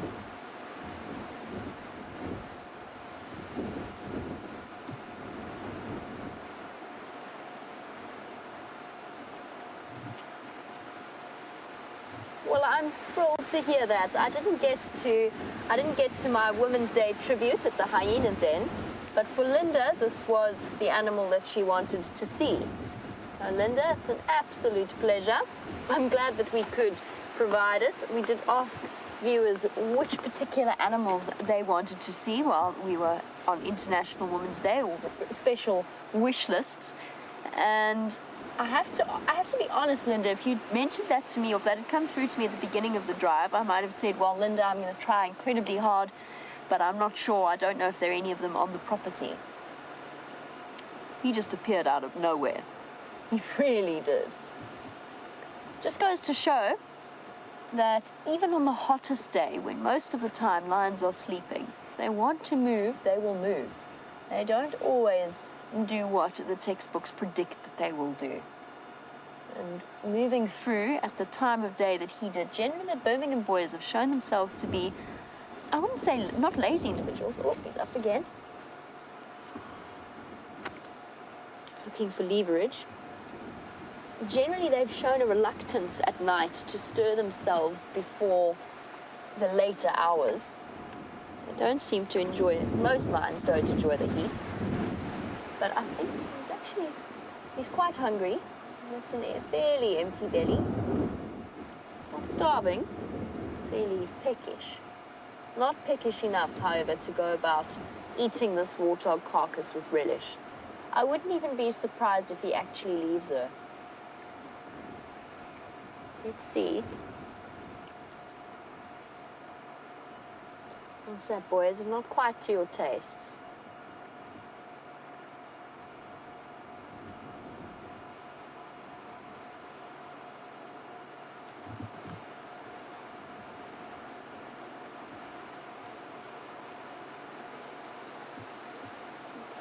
We have an expression in South Africa when somebody is eating in a way that, and it's actually highly appropriate for this particular sighting, when somebody is eating reluctantly, when they clearly don't have any appetite but they're trying to force themselves to eat.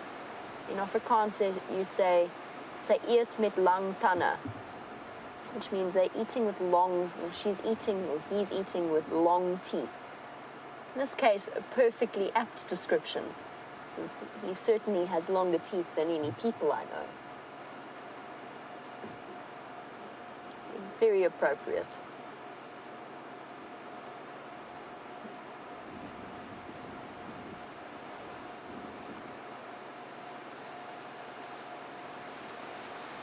I didn't get to my hyena den, but that doesn't mean that the hyenas are not going to make an appearance at some point.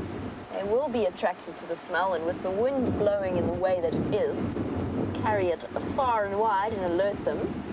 Debbie was wondering if they do make an appearance, if they do discover this carcass, will they attempt to drive this lion off the carcass? Debbie, not with a male lion, no, not unless they are in huge numbers and desperate enough to attempt it. So with female lions, so with lionesses, hyenas are much braver, but even then, has to be in numbers of at least 5 or 6 per lioness before they even start to think about tackling them. So a lone lioness on her own could think about holding off 5 or 6. Maybe that's a slight exaggeration, but in Kahuma pride, you'd need at least 10 hyenas to chase them off a kill. As soon as you add a male into the equation, hyenas become a lot more reluctant to interfere. And I've seen a male kill a hyena before. They tend to respond very aggressively.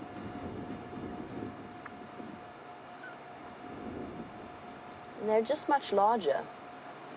At over 100 kilograms more than a female, if a hyena weighs 60 odd kilograms, 60 to 80 odd kilograms, which is 120 to 160 odd pounds, a male lion is easily 200, 230, which is over 400, close to 500 pounds. They're not going to decide to tackle him. It's not worth the risk. And at this time, in this moment of opportunity, they have had so much to eat. They are not struggling at all for access to food. It's really not worth the risk. And you see it. You don't see as much hyena-lion interaction in this particular area as you will, for example, in a more arid zone where there's far less food. Let's transport ourselves to Botswana for a second, where for hyena, access to food is far more limited. And so if they do find lions on a carcass, it's slightly more worth the risk in tackling them and attempting to scare them off. And there, of course, the clan sizes are much, much larger than they are here. And probably what you'll find if a hyena does decide to rock up, you're going to be on the outskirts at the 50-odd meters, even more away, just watching. And he'll slink about, he or she will slink about and have a jolly good look at what's going on, but that will be about as far as it goes. He very determinedly turned his back on us.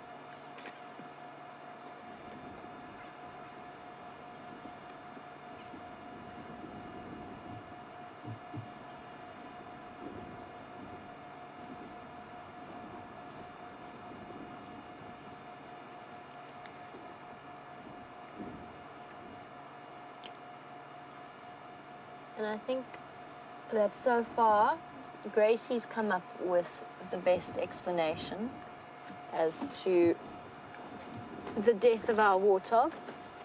And Gracie has decided that has suggested that since this warthog has done such a good job with her own babies, Gracie says maybe God decided that she was such a good mom that he needed her up in heaven to be a mom for the piglet that Tingana killed over Big Cat Week. And I like to think, Gracie, that wherever this warthog mommy is, she's looking after the whole array of little piglets up there as well, and I'm sure that she would. And I think that's the explanation that we will stick with.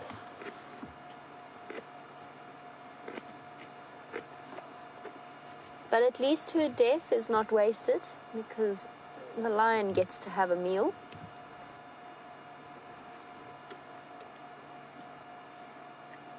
Albeit reluctantly.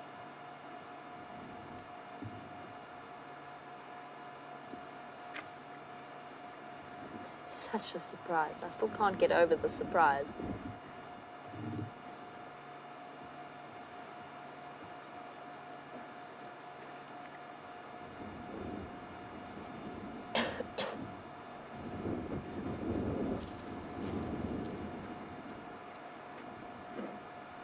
Big sigh.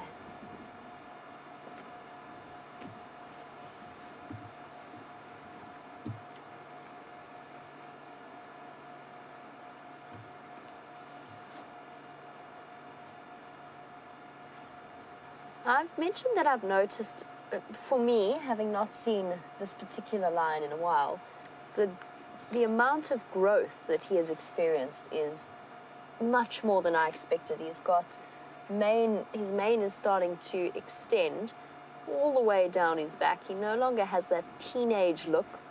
Even though Blondie was always the largest, he no longer has a teenage look. He's getting that darkness to it. He's also developed the elbow patches in a much more obvious way. Not as clear now that he's sitting on them. Genevieve was wondering, in a drought, would that affect a lion's testosterone levels? I guess to an extent, but not in a straight out effect. I think it would be more the fact that they have better access to food. They don't maybe have to move as far or exert as much energy in order to find it. And therefore, their growth can be larger. Maybe they can put more effort, or they can put more resources into producing testosterone. But Genevieve, I don't think there's any direct effect. It's more to do with the increased access to resources and the lack of wastage of energy. They only really have to exert energy in terms of taking down prey. They don't have to go looking for it as they would have had to before. We know the Birmingham boys have been killing a buffalo regularly around 3 in a row pan on Cheetah Plains because the buffalo are forced to go there for water. That being said, I do think that there is an incredible increase or a kick-up in testosterone that occurs when male lions start or initiate a pride takeover and when they are successful. And I'm sure we saw it in action with these boys.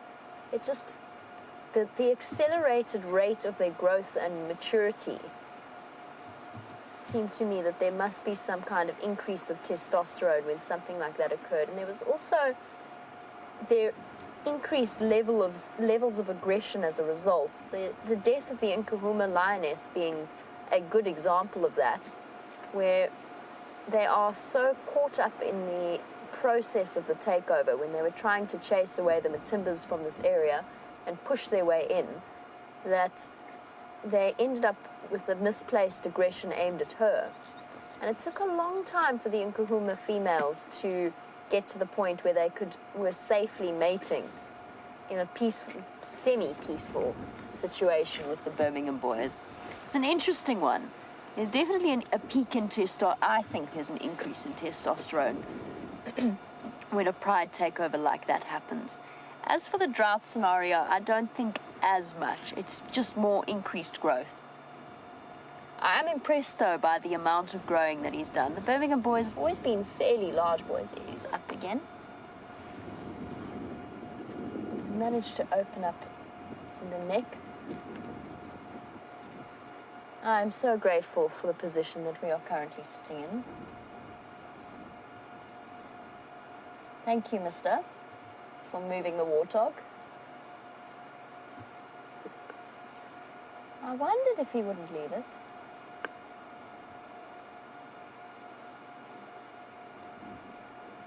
Jill and Bruce and Jimmerlin, and I'm sure lots of you are a bit confused about why he decided to start tackling the face first and didn't go for the more nutritious organs that lions usually go for, which is why I mentioned that that's the typical approach with a fresh kill.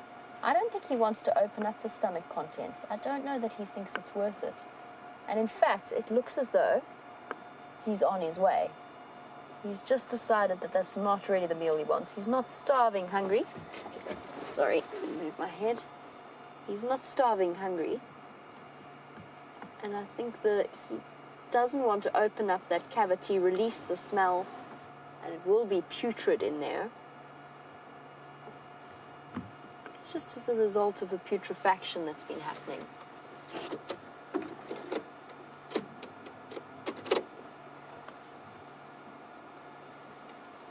Let's see what he decides to do.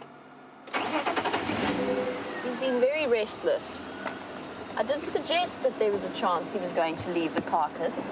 You see, that has proved to be the case. Or has he just got up to... He might have just got up to urinate. Let's just stop here for one moment before we go all the way around, because I think he might come back. Let's see what he does.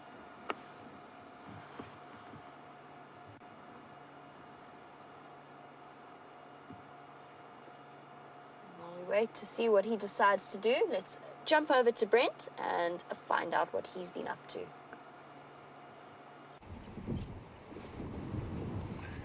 So we've come right up to the northwestern corner, and we're sitting adjacent to Sydney's waterhole, and there's a hippo bull out of the water, drinking out of the little pumped pan. So obviously he feels that water is much cleaner than the water that's left in the dam itself. And wow. Oh, he's looking like he's got a bit of a limp there.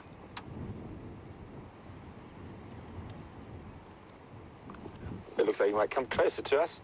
Now, hippo can walk up to about 30 kilometers a night to and from. So can do in excess of 60 kilometers in a night getting to grazing and back.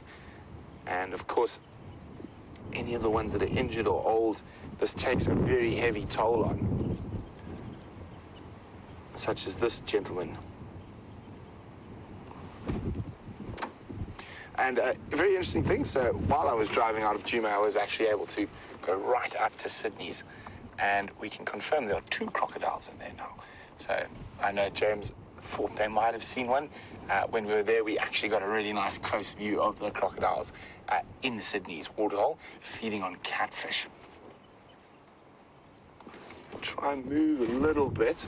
This is a notoriously difficult spot from a signal point of view. Hopefully the gremlins are on our side on this hot, windy evening.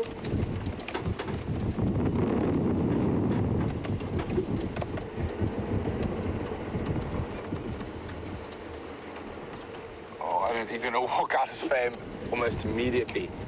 There he is. That little black spot there.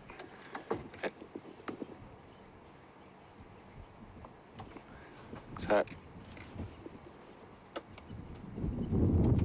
in times like this, the lions are definitely would take a chance at a hippo, and especially if there's a pride or a couple of males around. So, Mr. Hippo, beware.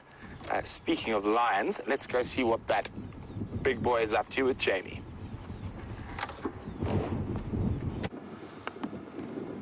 Here we go. He hasn't moved too far away at all. He is just off, lying just a little way away from the carcass. He got up to relieve himself. He's now lying in the African sunset.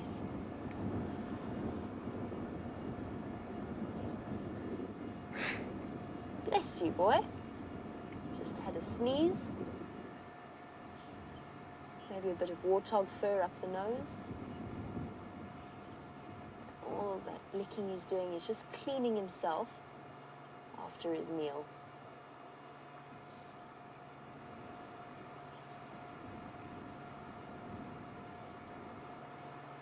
Absolutely incredible light.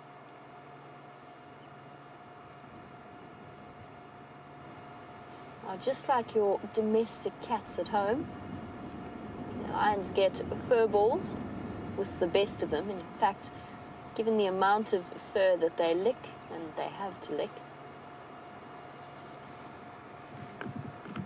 something else has attracted his attention.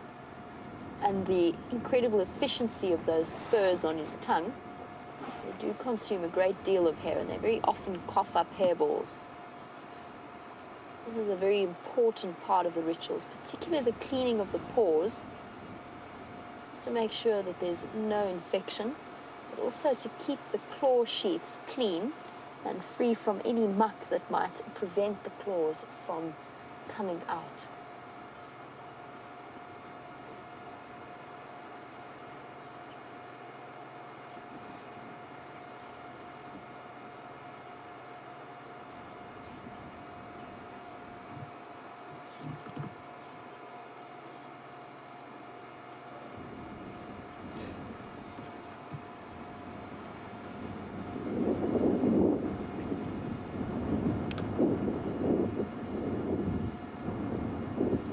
I mentioned earlier that I suspected that he might have been following the smell of that warthog.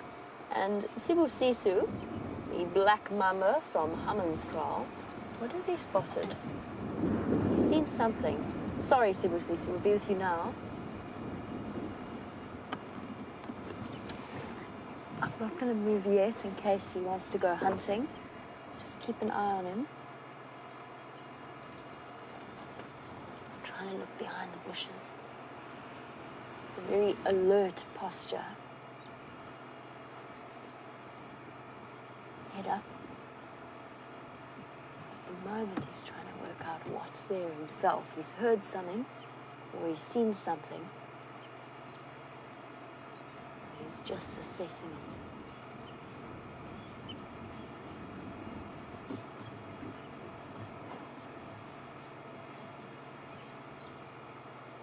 Let's just be quiet for a moment.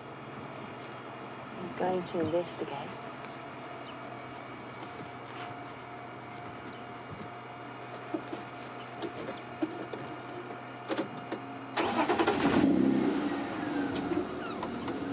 As though he's going to go into stalk mode.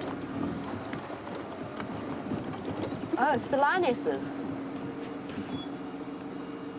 Goodness. Hello, ladies. Where on earth have you been hiding? This day just goes from good to better. I was hoping the ladies might make an appearance for Women's Day. The Nkahuma lionesses joining the male, going to investigate his kill. Here they come now. Here we go. Now, where on earth were you ladies hiding?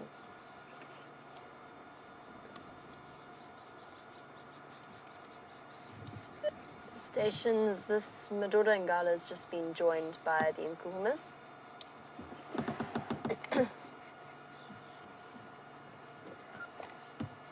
Still same position, twin dams on the western edge, just to the north of the junction with the Mulwati around Yala Road.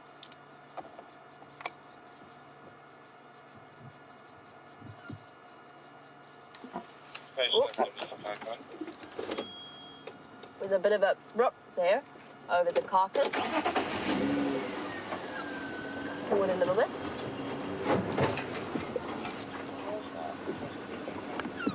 It's amazing. He didn't want it, but he didn't want them to have it either.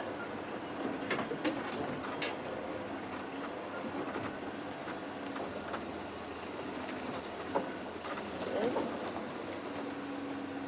So they went to investigate, but Video Mark, you were wondering if the lionesses would have been interested in feeding on that particular carcass. And clearly the answer was maybe. They might have wanted to have gone to have a bit of a tentative lick. And yes, they might even, depending on how hungry they are, and I haven't had a chance to look properly, they might actually have been interested in feeding on it, but he's just not going to give them the opportunity. Now the question is, do we stay with the male, or do we travel with the females? There's actually still one female with him. Let's just go back here because they're going to fight over that carcass again.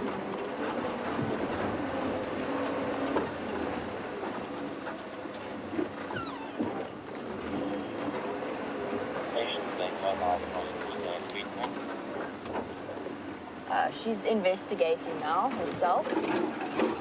They are hungry. They are very hungry. You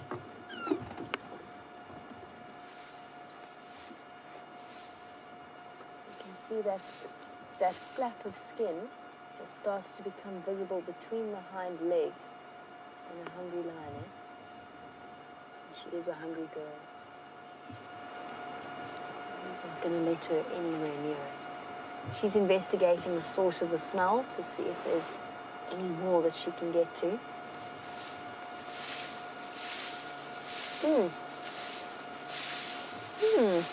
Carcass flavored dust. How's that suiting us, Dave? Good girl. No big girl.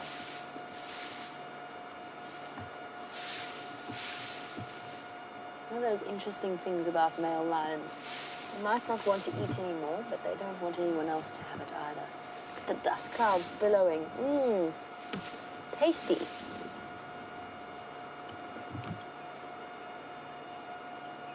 This is incredible behavior to witness. How amazing is this sighting?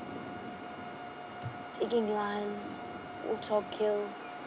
She's looking at him desperately as if to say, can I please join you? With a small carcass like that, there's no way. And they would be interested. In answer to Video Mark's question, they would be interested. Looking at how hungry they are now, they've obviously been unsuccessful in their hunting attempts recently. I don't mean that they're starving, but they are very much in the mood for a meal. The other females have moved off.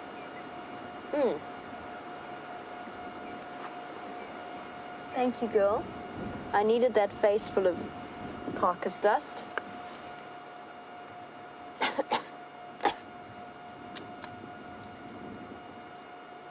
still persisting. Maybe she knows something that we don't. I don't think so, though. She's just investigating. Here you can see that. They will be hungry now. They will be on the hunt. And a night like tonight is a perfect opportunity for them. It's windy. It's going to be cloudy, so there's going to be no ambient light. I want to... And for International Women's Day, I think that we will be trying to stay with them for as long as possible because the ladies are going to be on the hunt. And while I catch up with them and find out what they're up to, let's jump over onto Brent's vehicle. He is at the hyena den in my place. So no International Women's Day would be complete without a trip to the only truly matriarchal society in the African bush, the one that's run by the ladies. So we're at the spotted hyena clan. There are 11 different hyenas around, incredibly active. And the ladies have taken on evening attire, and you can see they're very dark black, and it's their evening dress. They've spent their day preparing in the spa, i.e. a mud wallow to keep cool before heading out on their nocturnal activities. And here we got one of the little guys. It's amazing. They're getting more curious and more curious every single day. And of course the hyenas have moved dens while I've been gone to a den they have utilized before, but obviously the fleas and ticks got too bad at the last one.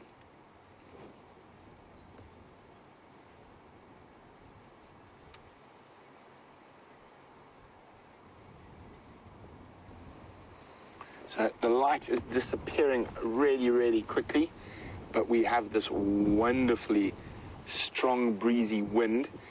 The sun has actually disappeared behind a large storm cloud, so it's giving us a little bit less time than we would have liked.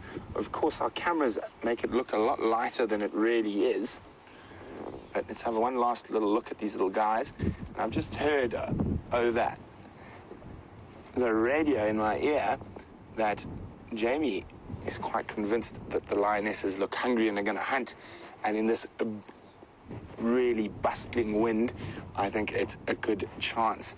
So we're going to leave the hyenas to carry on with their nocturnal activities, and we're going to have some nocturnal activity of our own, and I'm going to send you across to Jamie. I'm also going to make my way towards Jamie so we can have two vehicles with those lions while they hunt.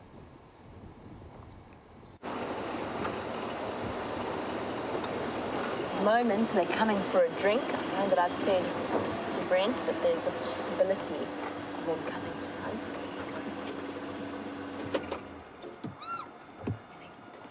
Here's one walking towards us, and there's one drinking, and I'm just going to duck my head down.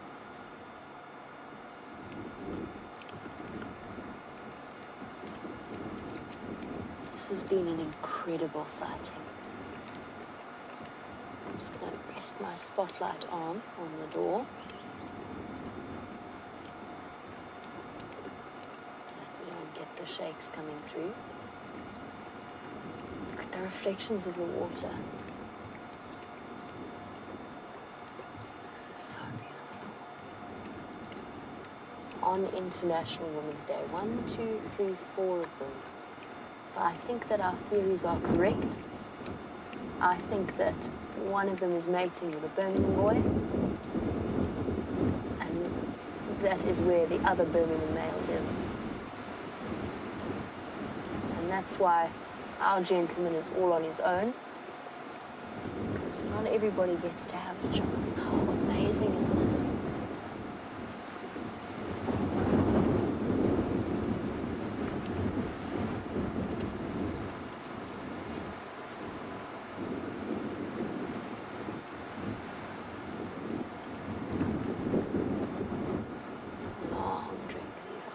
Thirsty lionesses.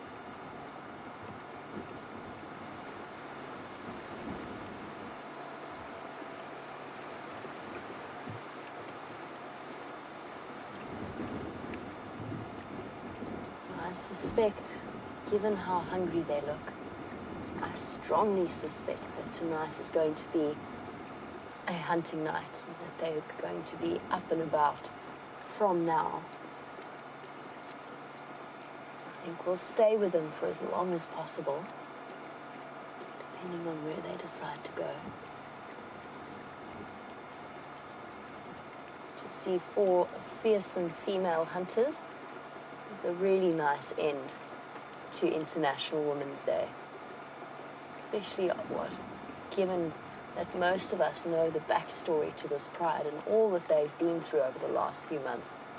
To see them coming through united and strong and healthy looking after the experiences that they've shared is very special.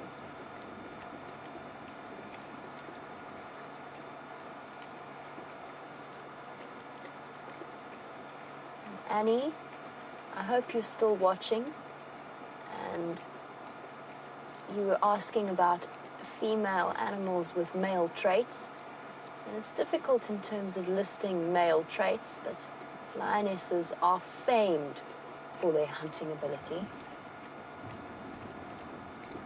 perhaps this is quite a good example. Before my day went completely contrary to how I was expecting it to go, I was going to talk to you all about termites and praying mantises and fully answer your question, Annie. But things have just changed a little bit. Look how alert they look. With the ripples of the water.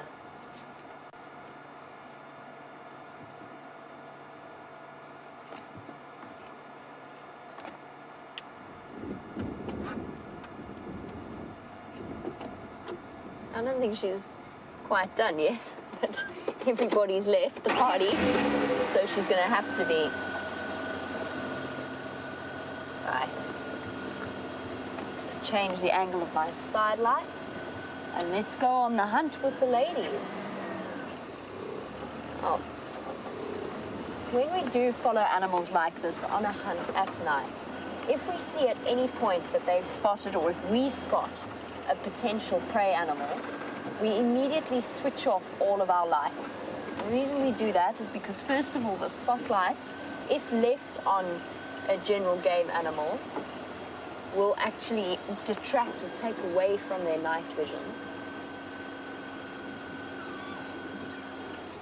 We don't want to interfere in any way. We don't want to illuminate the lions and give their position away. Actually, take the spotlight out. It looks nice like this to me.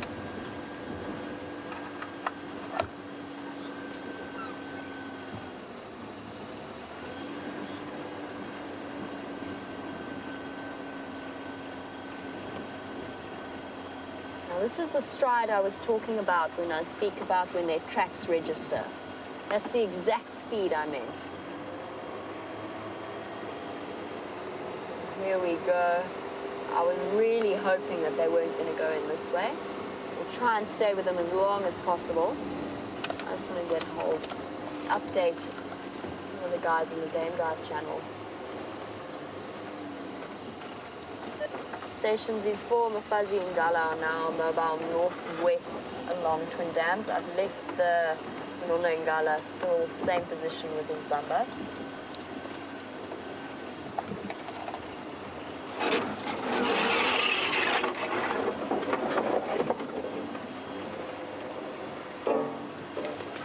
an incredibly difficult drainage line to traverse. And you're going to have to go around towards the road to do so.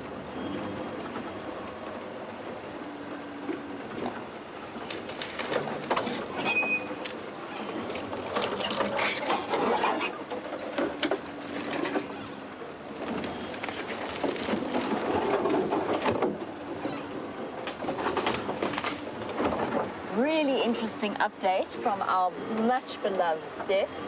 Steph has just said he's heard lions roaring on quarantine, and so he's gone to fetch a spotlight to investigate. It could be the other male.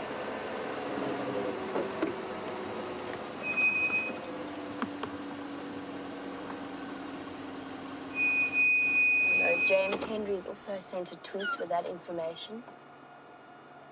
This evening is turning out to be incredibly interesting. It's probably the other Nkuhuma lioness with one of the Birmingham boys. Just want to see if they've spotted something.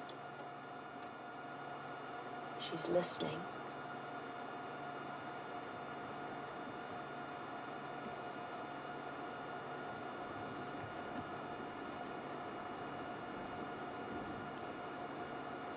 It's going to be her decision.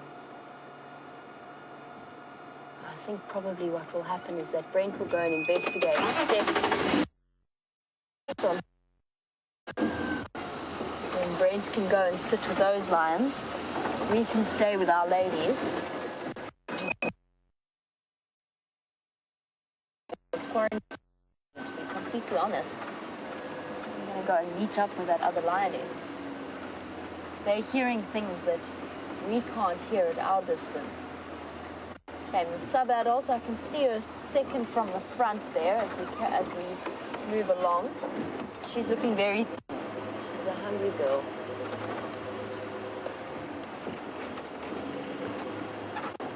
Still not in any danger. They're not hungry enough that they're faced with starvation or anything like that.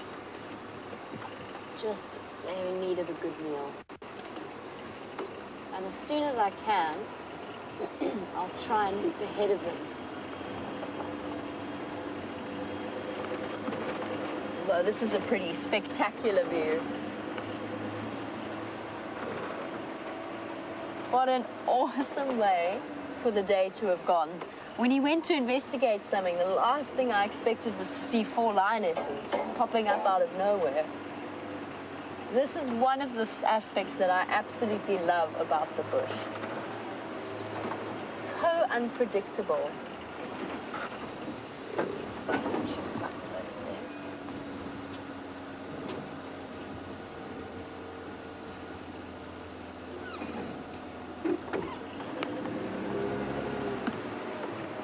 I just had to stop for a second. There was a lioness right here, so I'm move on top of her.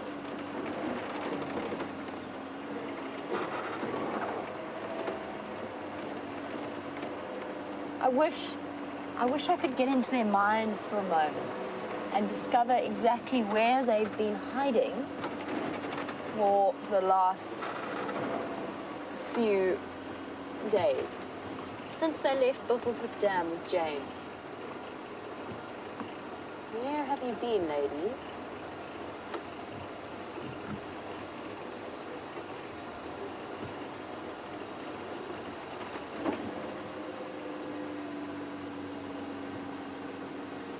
Very hot.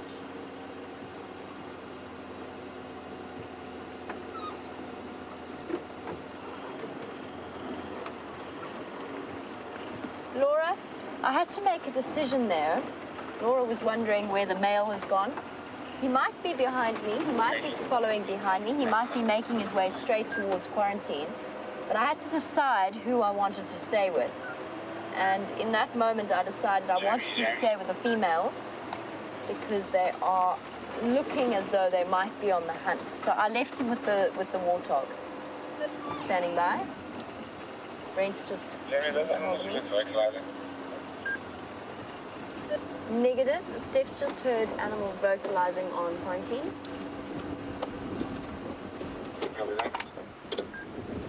Just gone into crouch mode. Let's just see what this lioness in front of us does.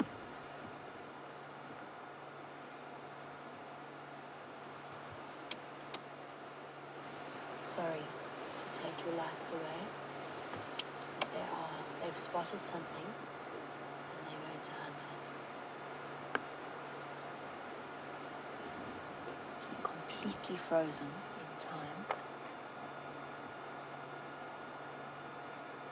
Let's just sit and listen and watch for a moment. We can't turn our lights on at this stage.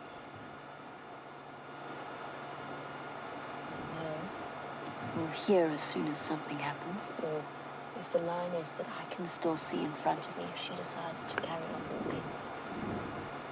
I can see their eyes reflecting there.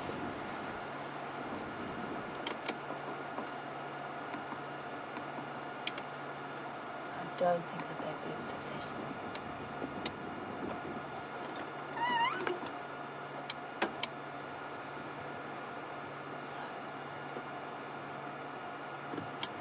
Two of them that I can see. I think they've just stopped for a rest, to be honest.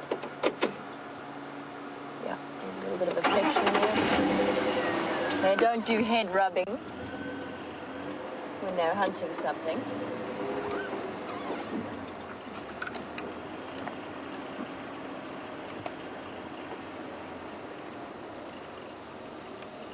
There's two.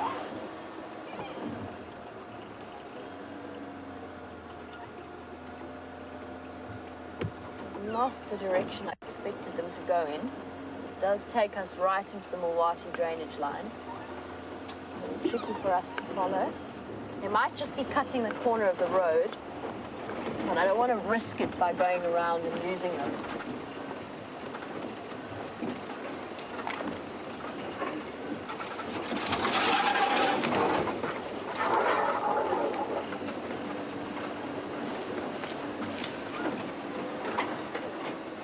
Can't go through here. We're gonna have to go around. Very tricky to drive through in the night after lions. You run the risk of doing serious damage to the car, which obviously we don't want to risk. I suspect, I have a sneaky suspicion, they're going straight towards the dam.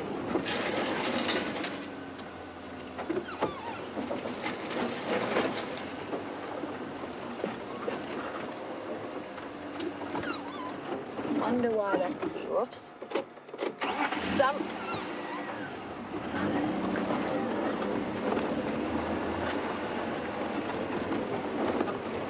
Oh, sorry, Dave. All good. Everybody hold on. It's got to be this way.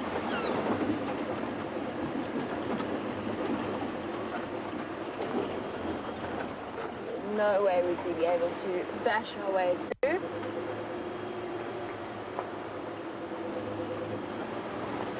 Guys, obviously some of you realize that there are lions at the dam camera. That is why I suspect that these lions are on their way there. Brent is racing to the Jeandre Dam, so don't panic, he's going there. I'm going to stay with these lionesses in theory. Although they've done a little bit of a duck, I'm sure they're going to pop, I hope they're going to pop out here. It's one of the densest sections just next to the Mulwati drainage.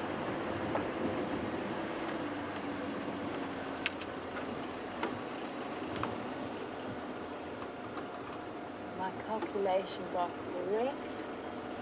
They should be coming out somewhere here. It's either that or they're going to move into the drainage line itself and walk from there. Since I've lost my lovely lionesses, let's have a look at the one that Brent has found.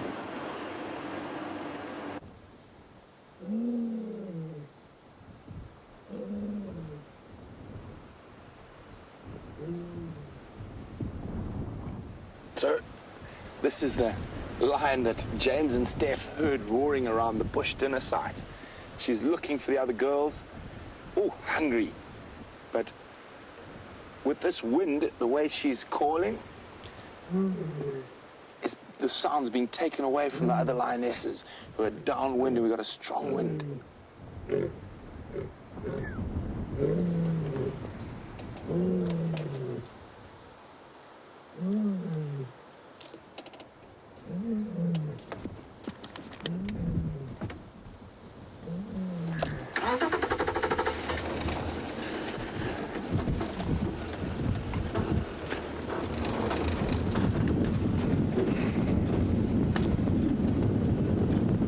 So the rest of the lions are down to the south of us, and she's heading due north at the moment. So it's unlikely they're going to be able to hear her clearly through this wind. So I guess she's hoping that they call, because she will pick that up. Oh, she's roaring again.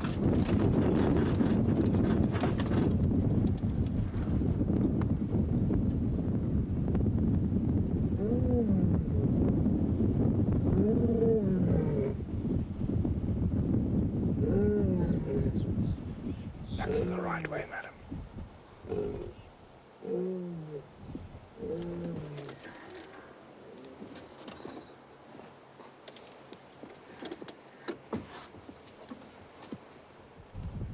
She's looking the wrong direction, so those other lions will be almost directly over her back. This is not uncommon. Don't worry.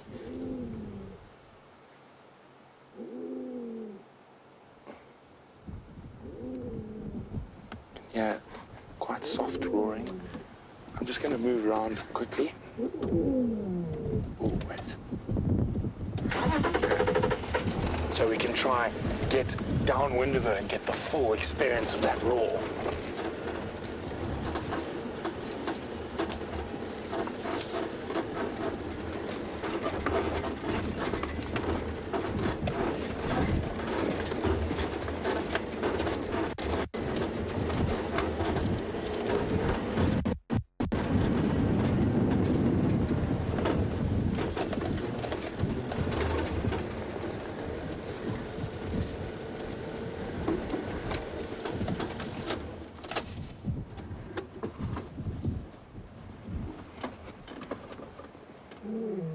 There we go.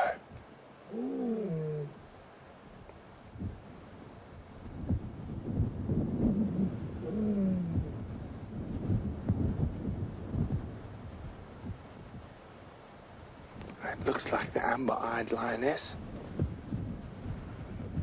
Looks like she's heard something.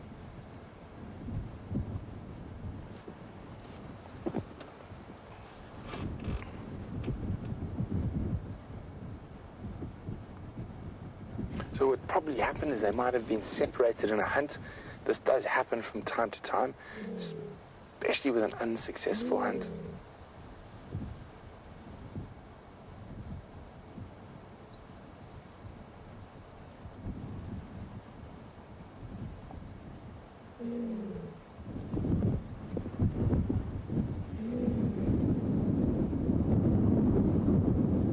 You can see how strong the wind is.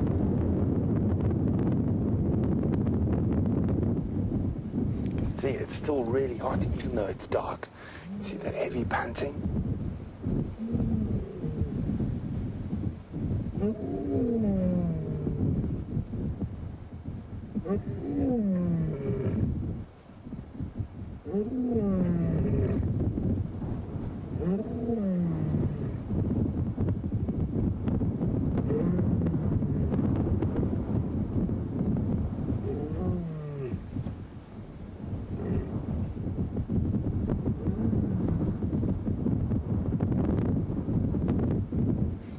She's hoping for a reply. And you can see the little plants, how strong this wind is blowing through here.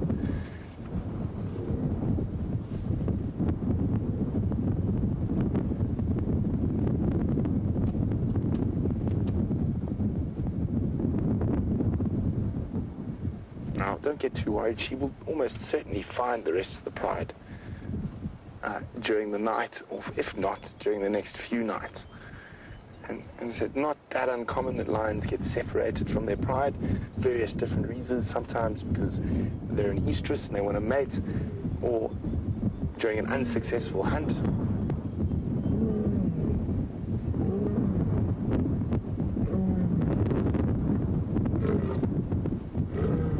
That's a bit more of a serious roar.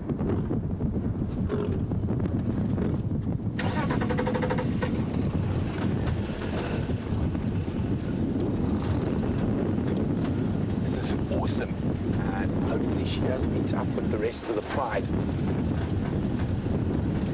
Jamie's lost visual of those lionesses she was with, But if this female decides to head south down here, she's got a good chance of meeting up with them. If she goes north, maybe less so early on in the evening, but maybe in the early morning, when the wind dies down, her roar will be able to carry. A lion's roar, just from the human ear, can be heard for about 10 kilometers. So that means the lions can probably hear it for a lot further away. It's very hot, so she's probably going to do what we've seen her doing. She's going to call, sleep, call, walk. Anyway, she's walking it. Oh, she's behind the bush.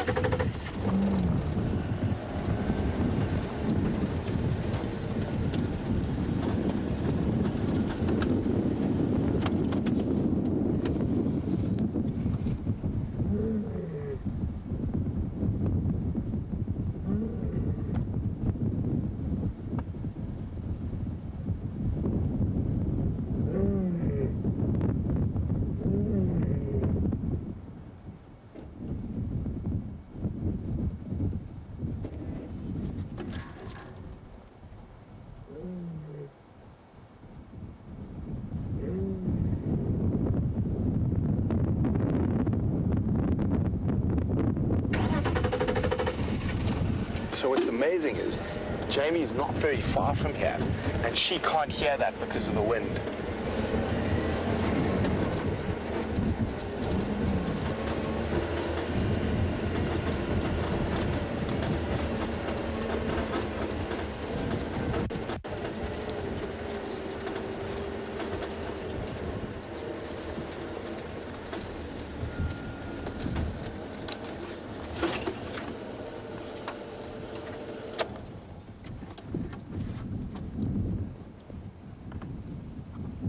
So again, as I said, she's going to walk, call, rest a little bit. It's still really hot.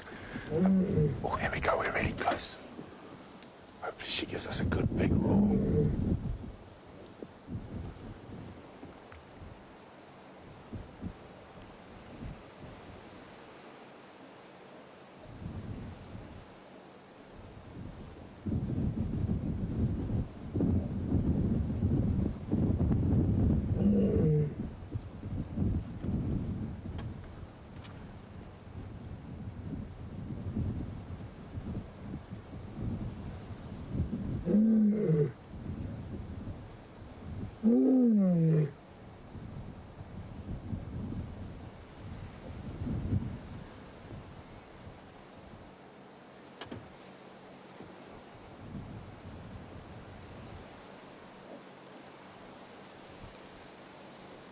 So guys, we're coming towards the end of the sunset safari and our fitting on International Women's Day. We've got a lioness showing it's not the big boys who do all the roaring.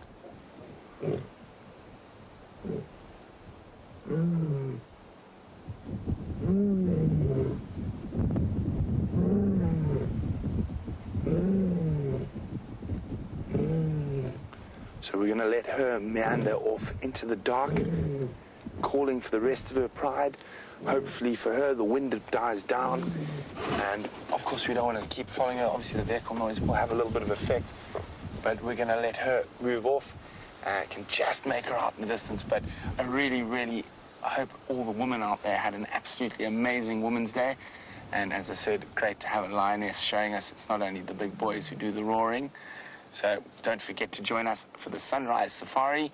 Hopefully the lions will be out and we can finish up to see if she finds the rest of her pride.